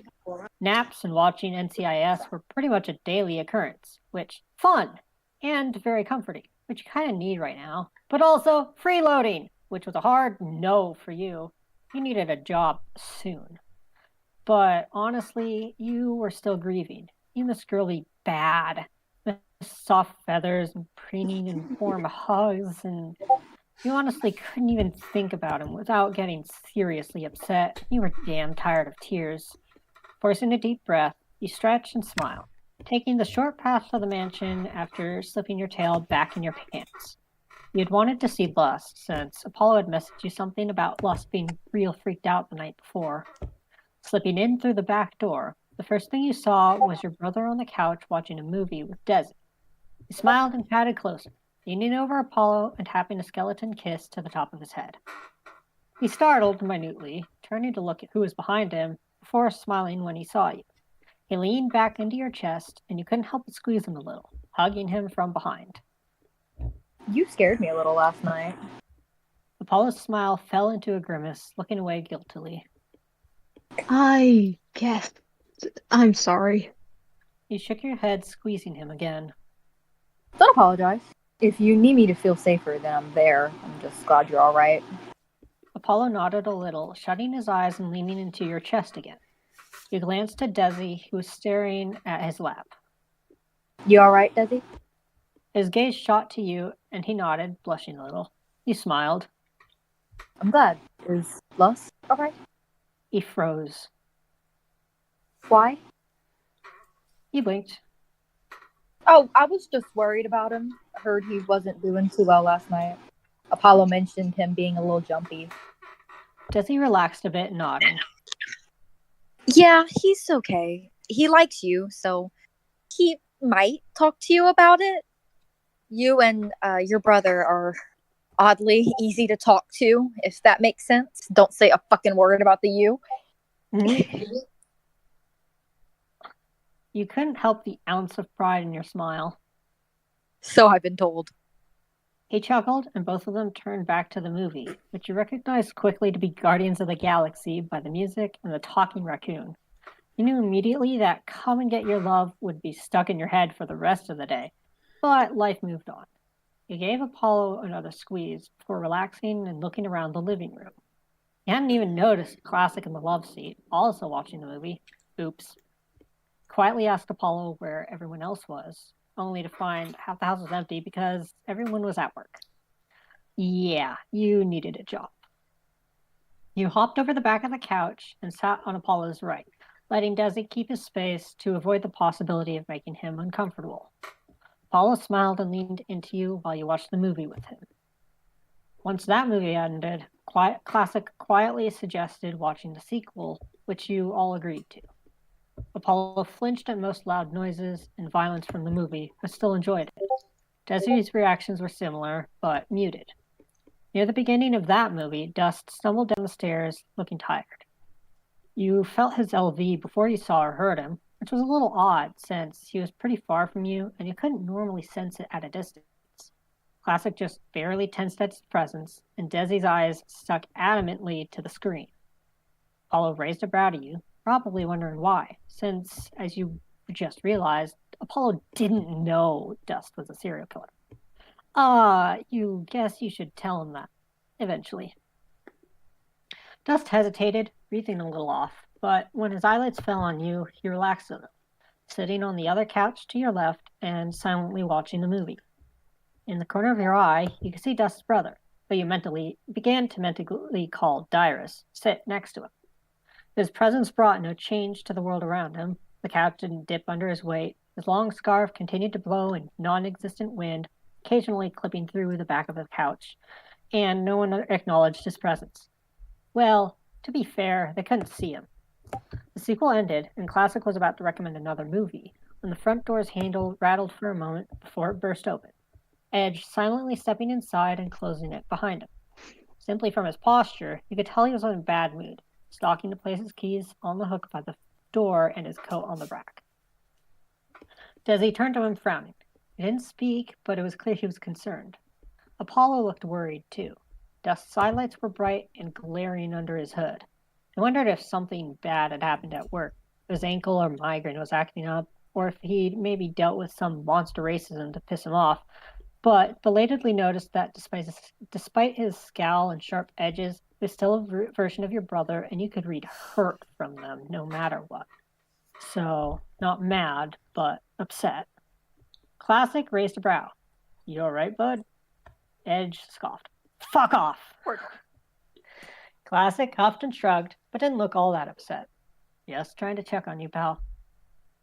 Edge rolled his highlights and slipped off his shoes, which you were surprised to see were sneakers. Seemed like a boots or bust guy.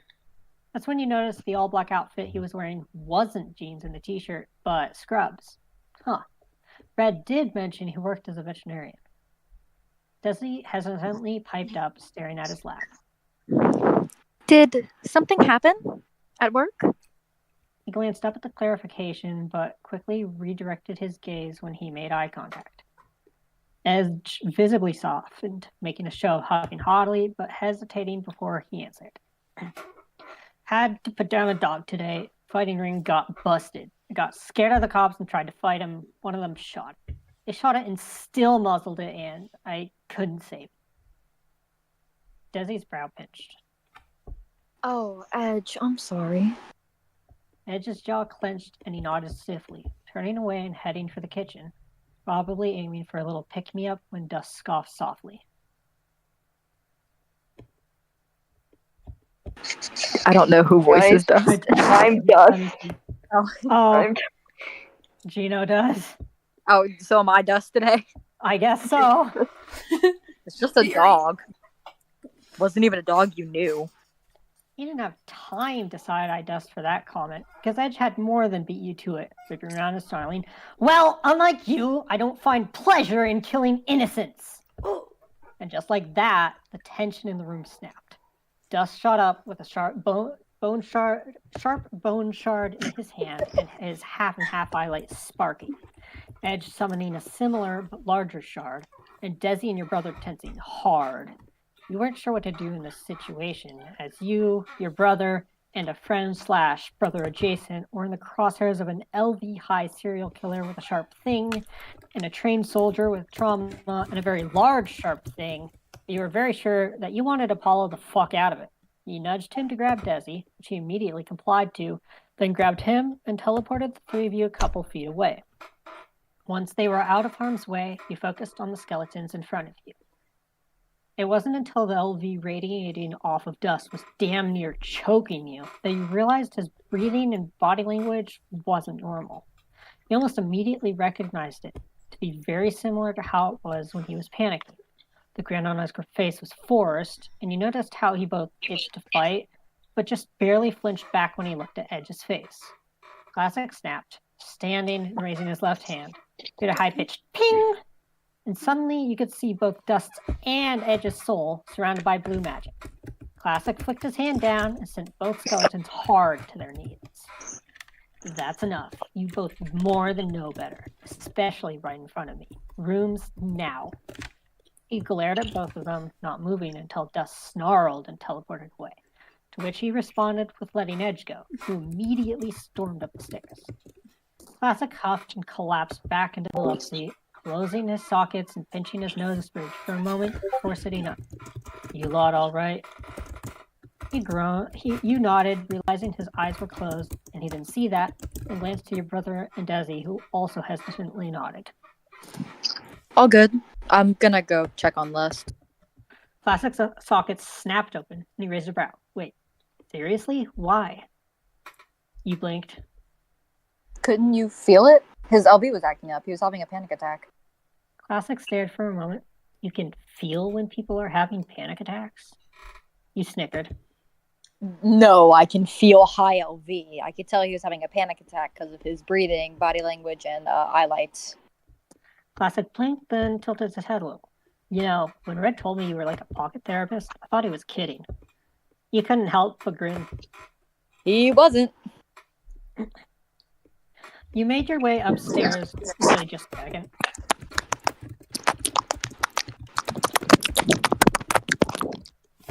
What is going on? Die, Jay. Really good Die. ASMR. Die. You're Die. getting Die. ASMR. Die, Jay. What? What was that? Jay's the issue here. Perish. I mean, I knew it was Jay, but Revoking your talking privileges, Jay. I was just kissing the mic. Spitting on a mic. Little Surprise angry today. squeaking noises. I'm a tad confuzzled on what's going Actually, on. no. I know the true way to get the video on the mic. The squeaking noises. Hold up. This is the chairman way. No more squeaking, please. I got you. Anyways, now that I've gotten my water, you made your.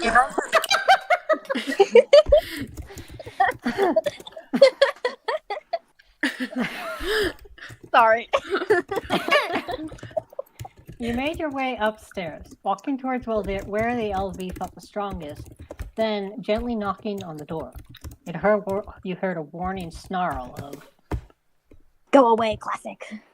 so you figured you had the right room. Completely ignoring him, you tried the handle, found it unlocked, and slipped inside the room. Dust flashed his canines at you from his position curled in the corner of his bed, but almost immediately calmed when he saw it was you. Runt. He nodded, stepping forward to stand beside the bed. Can I sit next to you? Dust stared at you for a moment before his breath hitched as you watched tears well up in his sockets. He nodded, so you sat beside him, but were surprised to be pulled into a hug. Help, Runt, I can't. He gasped, a hand pulling from your back to claw at his chest. Breathe, help me, please, Key. You immediately tugged him down to hide in the crook of your neck, shifting to let his legs rest in your lap as you caged his head with your arms. I've got you. You're all right. You're safe. No one got hurt. You're okay. I'm right here. You glanced off to see a very worried Dyrus. Your brother's right here, honey. Honey? Kigo, your southern is showing. Bad you. Dust didn't seem to notice, at least too busy shaking in your arms. You took a deep breath and held him closer. I've got you. You're not alone. I'm right here. Forgetting yourself for a moment, you tapped your teeth lightly against his temple, blushed after you realized you just skeleton kissed this guy, but moved forward anyways. Can you tell me 5 things you see? Apollo and Desi awkwardly skirted Classic as they headed towards Edge's room. Apollo was too much like Kigo for his own good, and Desi cared far too much for Edge to leave him alone. Edge's room was right across from Desi's, so they didn't exactly have to look for it. Desi gently knocked on the door, quietly calling out Edge's name. There was no response, but after a moment, the door unlocked. When Desi opened the door, they found Edge had already changed into a matching sweatshirt and pants. He was standing in the middle of the room, staring down the pair before softening and gesturing for them to come in with a weak wave. Apollo closed the door behind him and felt his soul ache when he saw the red waterline of Edge's sockets burn with unshed tears. Desi surprised Apollo by stepping forward and gently wrapping his arms around Edge. Now that Edge didn't have shoes on, Apollo could see Desi was actually the same height as Edge, if not a little taller. No, definitely taller, just by an inch. Apollo was stuck 2 inches shorter. Edge hesitated, glancing at Apollo, who did nothing but offer a soft smile, then melted into the hug. It didn't take long to relocate to a corner of the room. Edge leaning against the wall with a hand over his sockets, while Desi and Apollo sat in front of it. Desi, taking Edge's other hand and tracing gentle circles into it, stood there in silence for a long while before Edge broke, tears finally falling as he shuddered and placed his hand more firmly over his socket. Fuck. Desi scooted closer, dragging him into another hug as both of them sunk to the floor. Apollo sitting next to them, not really sure where his boundaries lie. When Desi gestured him closer, he listened, sitting in the space behind and to the side of Edge, gently rubbing his back. Edge shuddered again, and Apollo felt wholly out of place, but desperately wanted to help, so he didn't move. Desi pressed his teeth to the top of Edge's skull, brows furrowed as he thought about what he needed to do. Apollo finally caved, knowing he would never escape therapist allegations, but caring more about Edge's comfort. Focus on my breathing, Edge. I need you to match it. Can you do that for us? He gasped, but nodded a little, and his breaths slowly evened out to match Apollo's. Good. You're doing great. Apollo paused for a minute as he thought about what Kigo would do. Can you tell me 5 things you see? Blanket, you, window, walls, Pap. Dust shuddered, and he pulled the blanket tighter around him, nodding to each part of the list. Good. 4 things you can feel? He took a deeper breath and stopped, grabbing his hoodie to grab the blanket. My hoodie, blanket, you, the bed. He gently patted his back. Good, you're doing great. What about 3 things you can hear? He paused. You, the fan, my breathing, does that count? Humming softly, he nodded. Anything counts here. He huffed out a laugh. All right, Runt. Dust took a steadying breath. Think I'm okay. He chuckled and patted his back. Do you want to talk about it? You forced yourself not to shiver as Dyrus sat next to you, the spirit being unnaturally cold. Dust looked away. My LV was acting up. Edge complaining about the dog. It just pissed me off. I wish that was the worst thing I've ever done. He frowned, taking a moment to think about what he'd said. I see where you're coming from, but you do have to know that putting out a dog is definitely not the worst thing he's ever done or gone through. Dust paused. But he was acting like... He placed a gentle hand on Dust's sternum, glancing off and missing the bright purple blush that covered his cheekbones. Edge was upset, yes, but it was a reflection of his past that was really hurting him. He said the dog was like a fighter, and the dog was muzzled specifically. I don't think he would have specified that if he didn't deem it important. I don't know about his past or Red's, and I'm not going to speculate, but I know I was muzzled multiple times, and me, you, and Red happen to be the same person. Plus, he's been dragged into a new universe, just like you and I, and promised this place was safe. Just stared at you for a moment before ducking his head. I shouldn't have said that. He shrugged a little.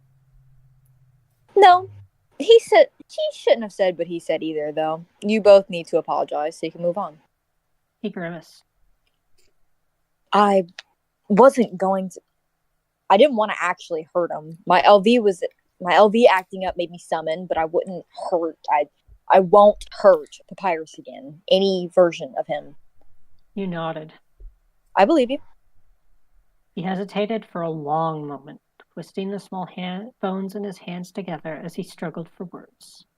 Is Papyrus saying anything right now? Is he mad at me? Oh, that... Oh no, Mieva is Dyrus! No! I'm not being awkward. I can take Dyrus. Yeah, I can take him. Thank you. I'll sound dead inside for you, don't worry. Thanks.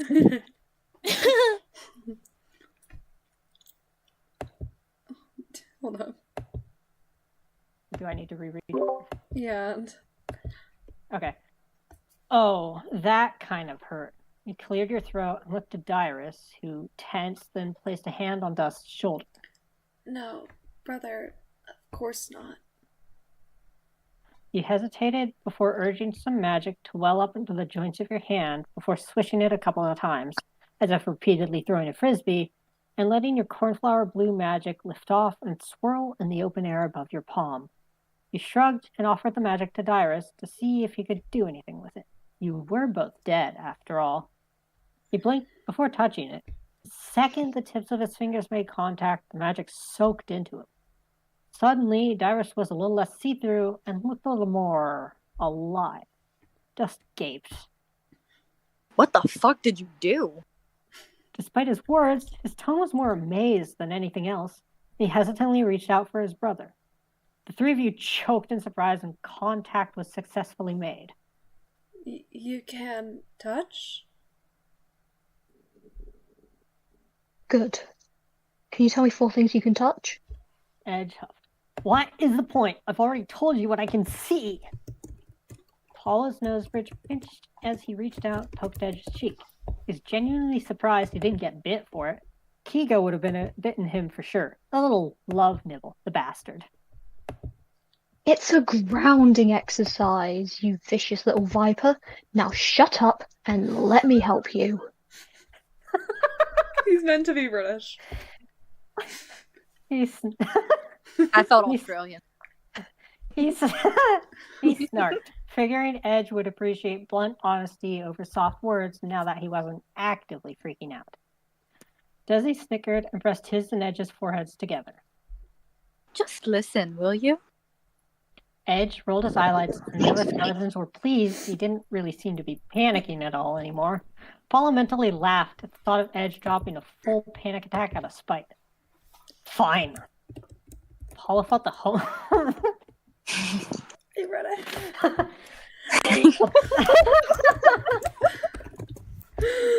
Apollo lie. Homosexual. Okay. Darker, you got this. Yep. Apollo fought the homosexual urge to give into his minor praise kink and lost. And now we have Good boy. the brand new soundboard thing. Anyways. Continue. Who's Apollo? Hello? I can say I was just interrupted a bit. Sorry. Continue. Go ahead. It's okay. Good boy. 4 things you can touch?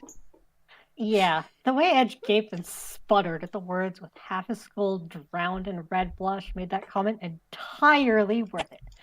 Fucking fine. I can feel your tiny ass hand on my back, Desi, the floor, because you thought this was the best spot to corner me in, and the wall, because you won't let me move. Apollo hummed. If you can serve me, you must be feeling better. Edge rolled his eyes, a hand reaching to rub at his cheek in an effort to erase his blush. I feel fine, shrink. Apollo and Desi snickered softly. Good. Apollo hesitated before asking, Do you want to talk about it? Edge got a faraway look in his eye for a moment. He was pretty young at the time. Gaster was the royal scientist, yes, but he was supposed to be their father, too. Red Sands always got saddled with watching Papyrus because of how busy Gaster was. Sands never complained. Of course, Gaster found time to occasionally take coarse sandpaper to Papyrus's teeth, turning the decently sharp teeth into razor blades. He sharpened Papyrus's sensitive little fingertips, too. Sands would have nightmares of his cries for years to come. Papyrus was maybe 6 the first time he saw Gaster strike his older brother.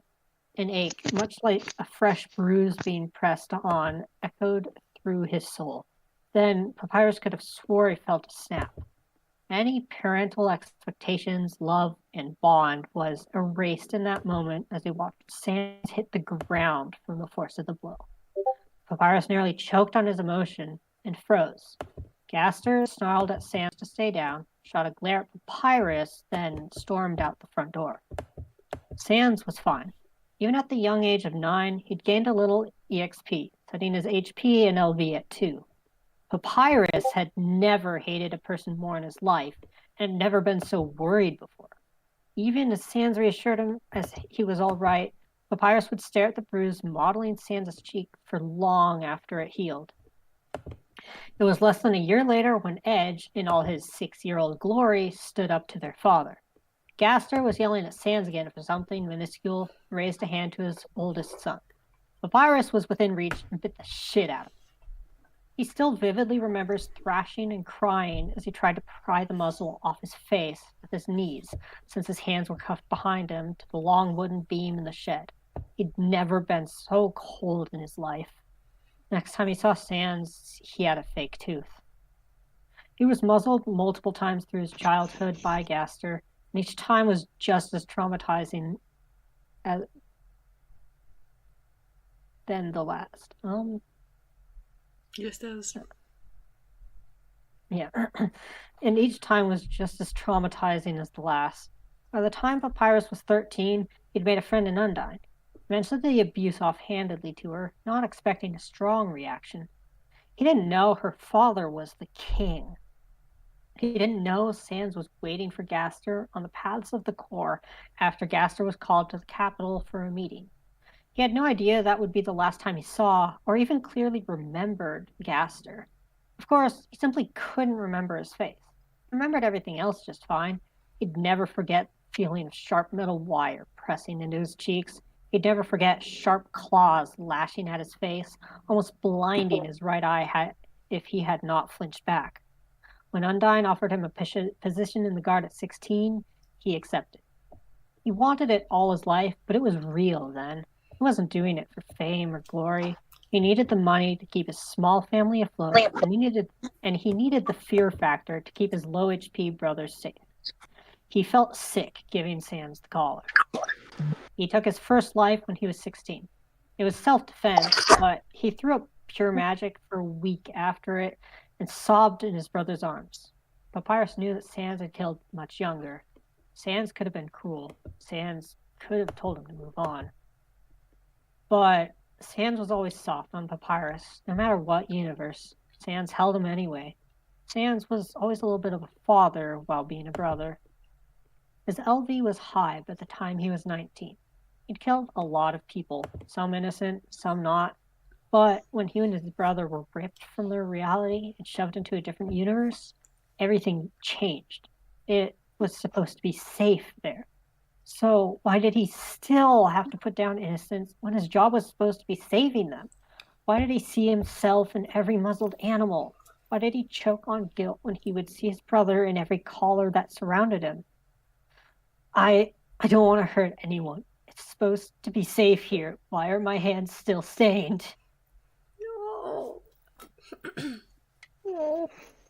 And that section is precisely why I did not want to narrate this chapter. You know, that is so fair. I stopped and I immediately drank some water. Hydrate or dihydrate. Yeah. I kind of enjoyed reading that, though. Hydrate or dihydrate. I've just had to switch bits, so if my audio quality is impacted by that, I apologize. Yeah, I saw that. You're okay. A little bit. I kind of enjoyed reading that, though, honestly. Yeah, no, it's fire. It makes sense, considering you are voice edge. That is true. Edge, too. You're the internal. And Darkling loves torturing characters. I love voicing Edge so much. Darkling also loves torturing characters, so it fits for you to read that. Okay.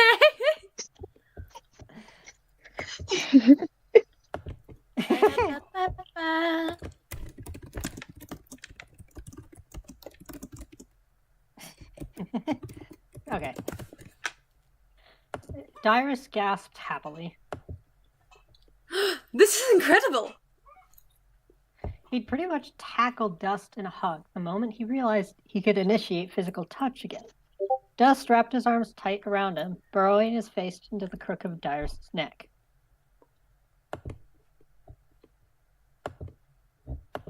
Oh, I'm not crazy, right? You can see him, Runt, hear him? He nodded, gently patting Dyrus' back. All 5 senses working fine. Not crazy. Dust huffed in disbelief. This is insane. What did you do? He raised a brow at you, but refused to let go of his brother. How? He shrugged a little. One sec. Yep. Oh my gosh, they're doing their other room thing again. Don't.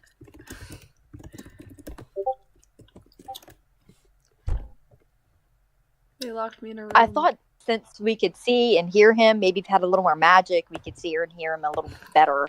I wasn't expecting it to work. Dust blinked and snickered softly. You're crazy, Runt. Thank you. I was crazy. Smiled and tapped her foreheads together before sitting up. So, Papyrus. Nickname, just in case others can see you too. He perked up. Nickname! That sounds fun. He smiled. Do you want to match Dust or have your own? Dyrus grinned. I'd like the match. Like like Mars and Jupiter. Dust hummed softly. You sure you want to match? My nickname's Dust, Babs. Dyrus nuzzled their nose bridges together, which was by far the cutest thing you'd seen in a while. Do you like it? Dust paused and chuckled. I do. Dyrus grinned. Then I want to match. He turned to you, still smiling. Did you have one in mind? You blushed. I've been calling you Dyrus in my head. You're a phantom, Fantat? Ooh. He blinked. Oh, I like Dyrus. He turned back to Dust and tapped their foreheads together. We match. Dust stared at him for a moment before hugging him tight. I miss you so much, Paps. Dyrus raised a brow, but hugged back. I was here the whole time, brother. Dust huffed Wasn't softly. My apologies. Wasn't the same. Couldn't hear you. Couldn't hug you. Dyrus snickered. Well, I was still here. You tilted your head a little, also noticing that while Dyrus was still definitely Papyrus, he seemed a little different. Hey, Dyrus, how old are you? Dust tensed, but Dyrus perked up. Well, if we count how long I've been dead, plus the resets, I'd say about 20, but I died at 17. You fought the horror off your face, clenching your jaw and looking at Dust.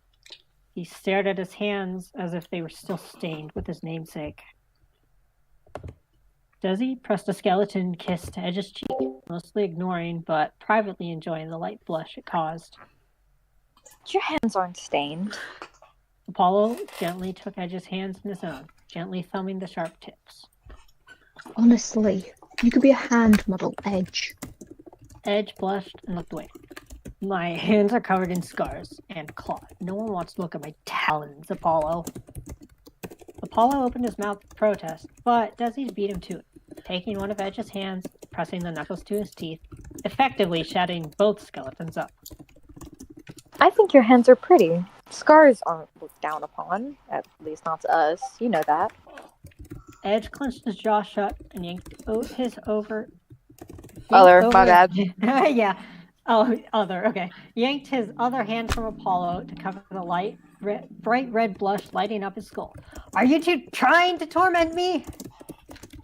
Desi smiled gently, lifting his free hand to cup Edge's cheek, tilting his head so Edge would look at him. Apollo blushed as he watched Edge's eyelids get brighter and his blush grew deeper. Edge continued to hide behind his hand. Desi laughed softly. I think you're lovely, Edge. No, we're not trying to torment you.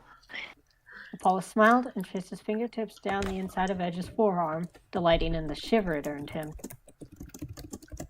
Distractions work great, don't they? Edge blinked, then blushed much brighter. Fuck off! Desi and Apollo laughed softly, but backed off to let Edge calm down. After a moment, Edge sighed softly. I suppose you want me to apologize. Apollo shrugged. I mean, it would be kind. I don't know the context of what you said, but it pissed him off to the point of a panic attack. I think it was probably too far. Edge looked away. Dust killed his Papyrus. Apollo choked. Oh, fuck, okay. He looked away. Did he, enjoy it? Edge and Desi blinked. I would hope the fuck not. Dust said, or rather, Red told me that Dust said that he killed everyone in the underground in an attempt to stop repeated genocides. Apollo blinked. Repeating genocides? 17 was, well, in all fairness, older than Apollo was. But you genuinely couldn't imagine how fucking crazy you would have had to go for you to be able to kill your little brother. Oh shit, sorry. Yeah, it's how fucking crazy you would have. Sorry. Yeah. Dust stared at his lap until Dyrus nudged him, curling into his side. Una. Oh damn, sorry, I was in a room. I'm sorry, This is why you're the casket.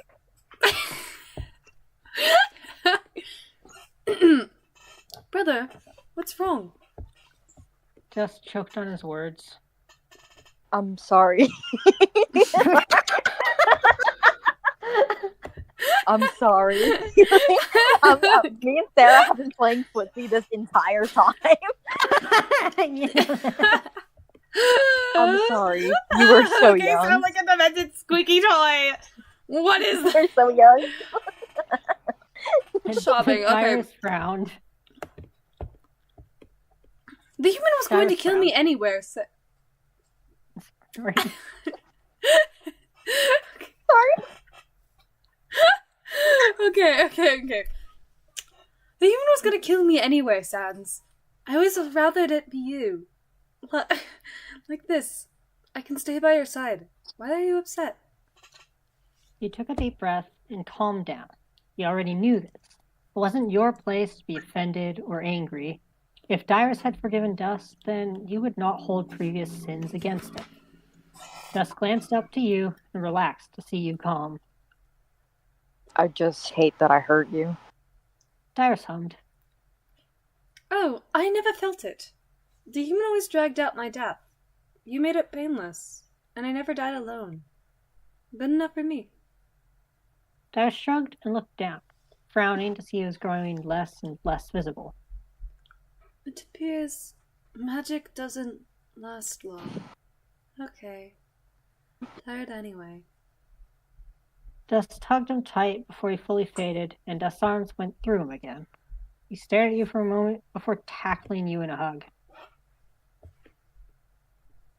Thank you. You gently patted his back.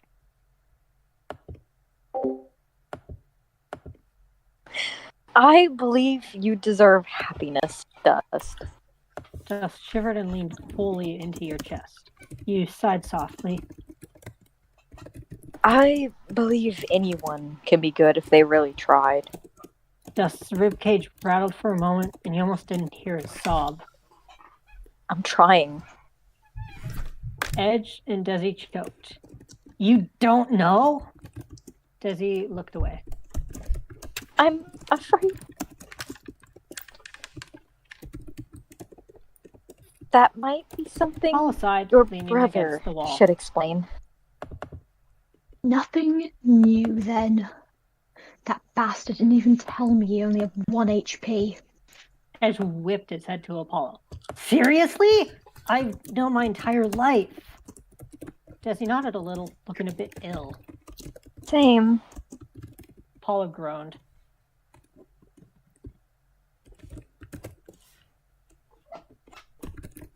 Sorry, I needed to scroll a bit. Fair.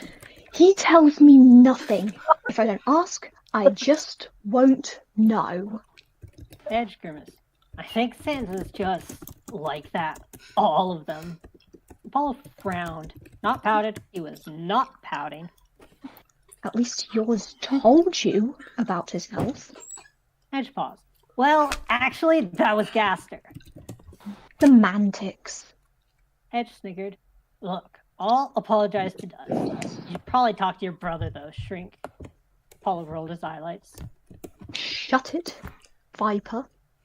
Edge purred playfully, which was not at all something Apollo thought he was capable of.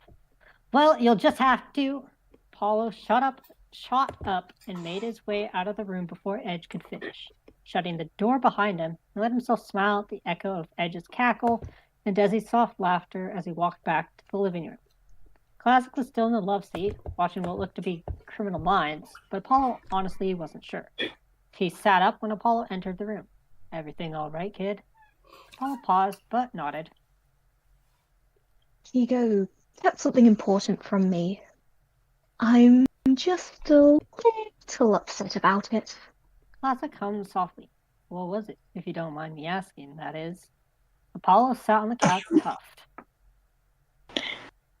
I didn't know you only had 1 HP. Classic tensed. Yeah, that's pretty important. You gonna talk to him about it? He sighed. Of course. It doesn't mean I'm not a little hurt by it, though. Everyone else knew. He looked away. No other version of him, you, lied about your HP. Or kept it a secret. Just he. He was mostly assuming that, but by the grimace on Classic's face, he was right. I think you have the right to feel hurt. That's a big thing to keep it a secret. Do you think he kept it for a reason? Apollo curled his knees to his chest and wrapped his long arms around them, staring at the ground.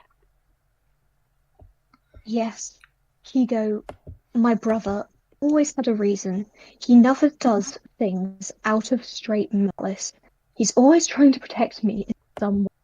He's always willing to play the bad guy if it means keeping me safe, keeping me from getting hurt in some way.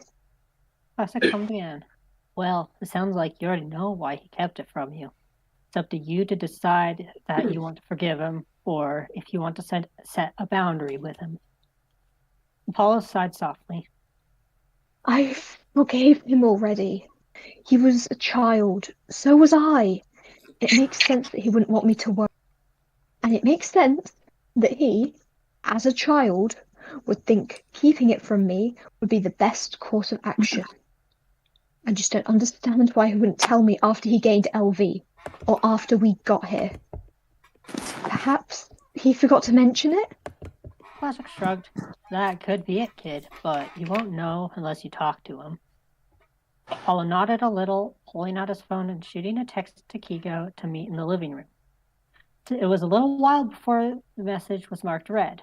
In that time, Red has gotten home from work. He collapsed on the couch after kicking off his shoes and coat, groaning softly.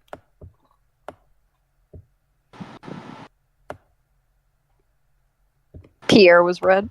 Yeah, Soda? Soda. Red's line. The hell? Where am I? We're at. It took a little while before the message was marked red. At that time, Red has gotten home from work. He collapsed on the couch after kicking off his shoes and coat, groaning softly.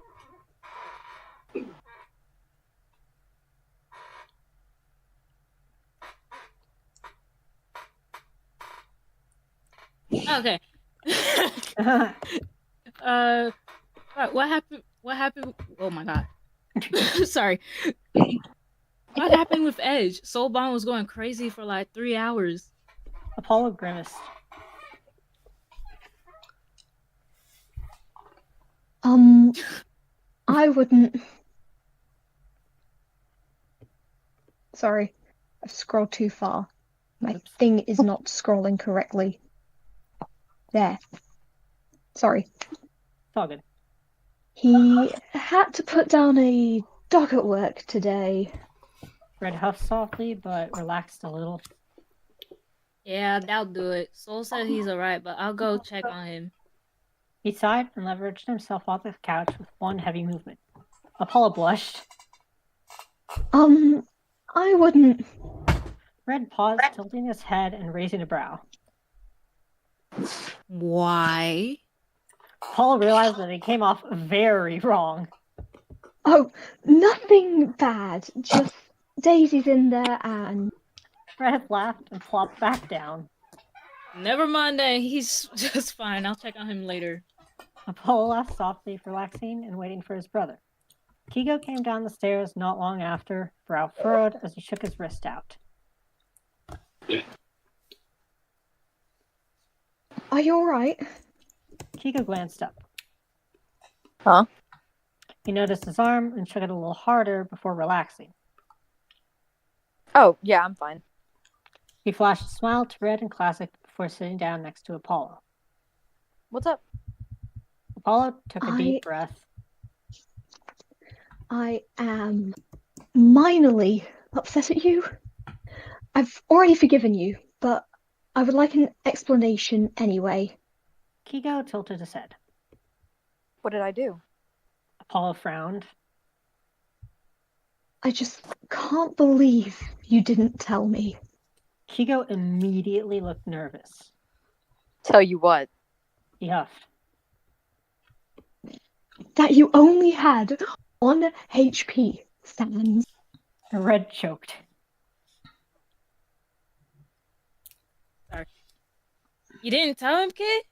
Kigo blanched. I only had 1 HP?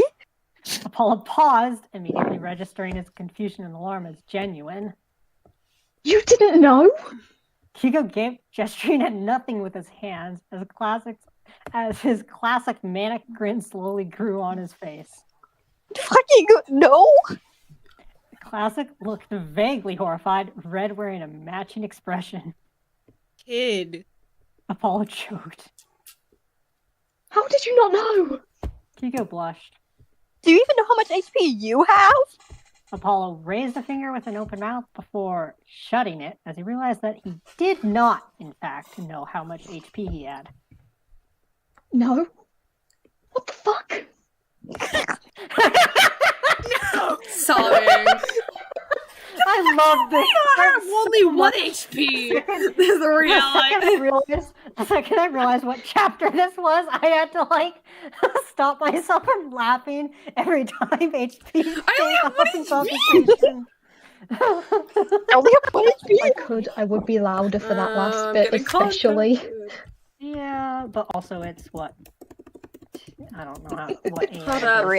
But I'm gonna get up and move too, because my laptop is dying. Guess what? You need to hear the hoe again. Let's go, guys. Let's make our way downtown. It's 2:47. What do you mean I only have 1 HP? What do you mean I only have 1 HP? Aggressive hand gesture. What I do? Right. Yeah, we started at 29. Okay. 29, 30, 31, 32. Oh, that's it. That's 4 checks. 32. Oh, we're done. Yeah, we're done. That was it. 32 is chapter. Yay. Fire. Which one is? That means Okay, Luna doesn't have to worry about I'm gonna end the stream. Yeah, Luna doesn't actually have to worry. That's her mother. End the stream. We're acting as if I'll I'm not gonna have update to the do dog. it either Au revoir. way.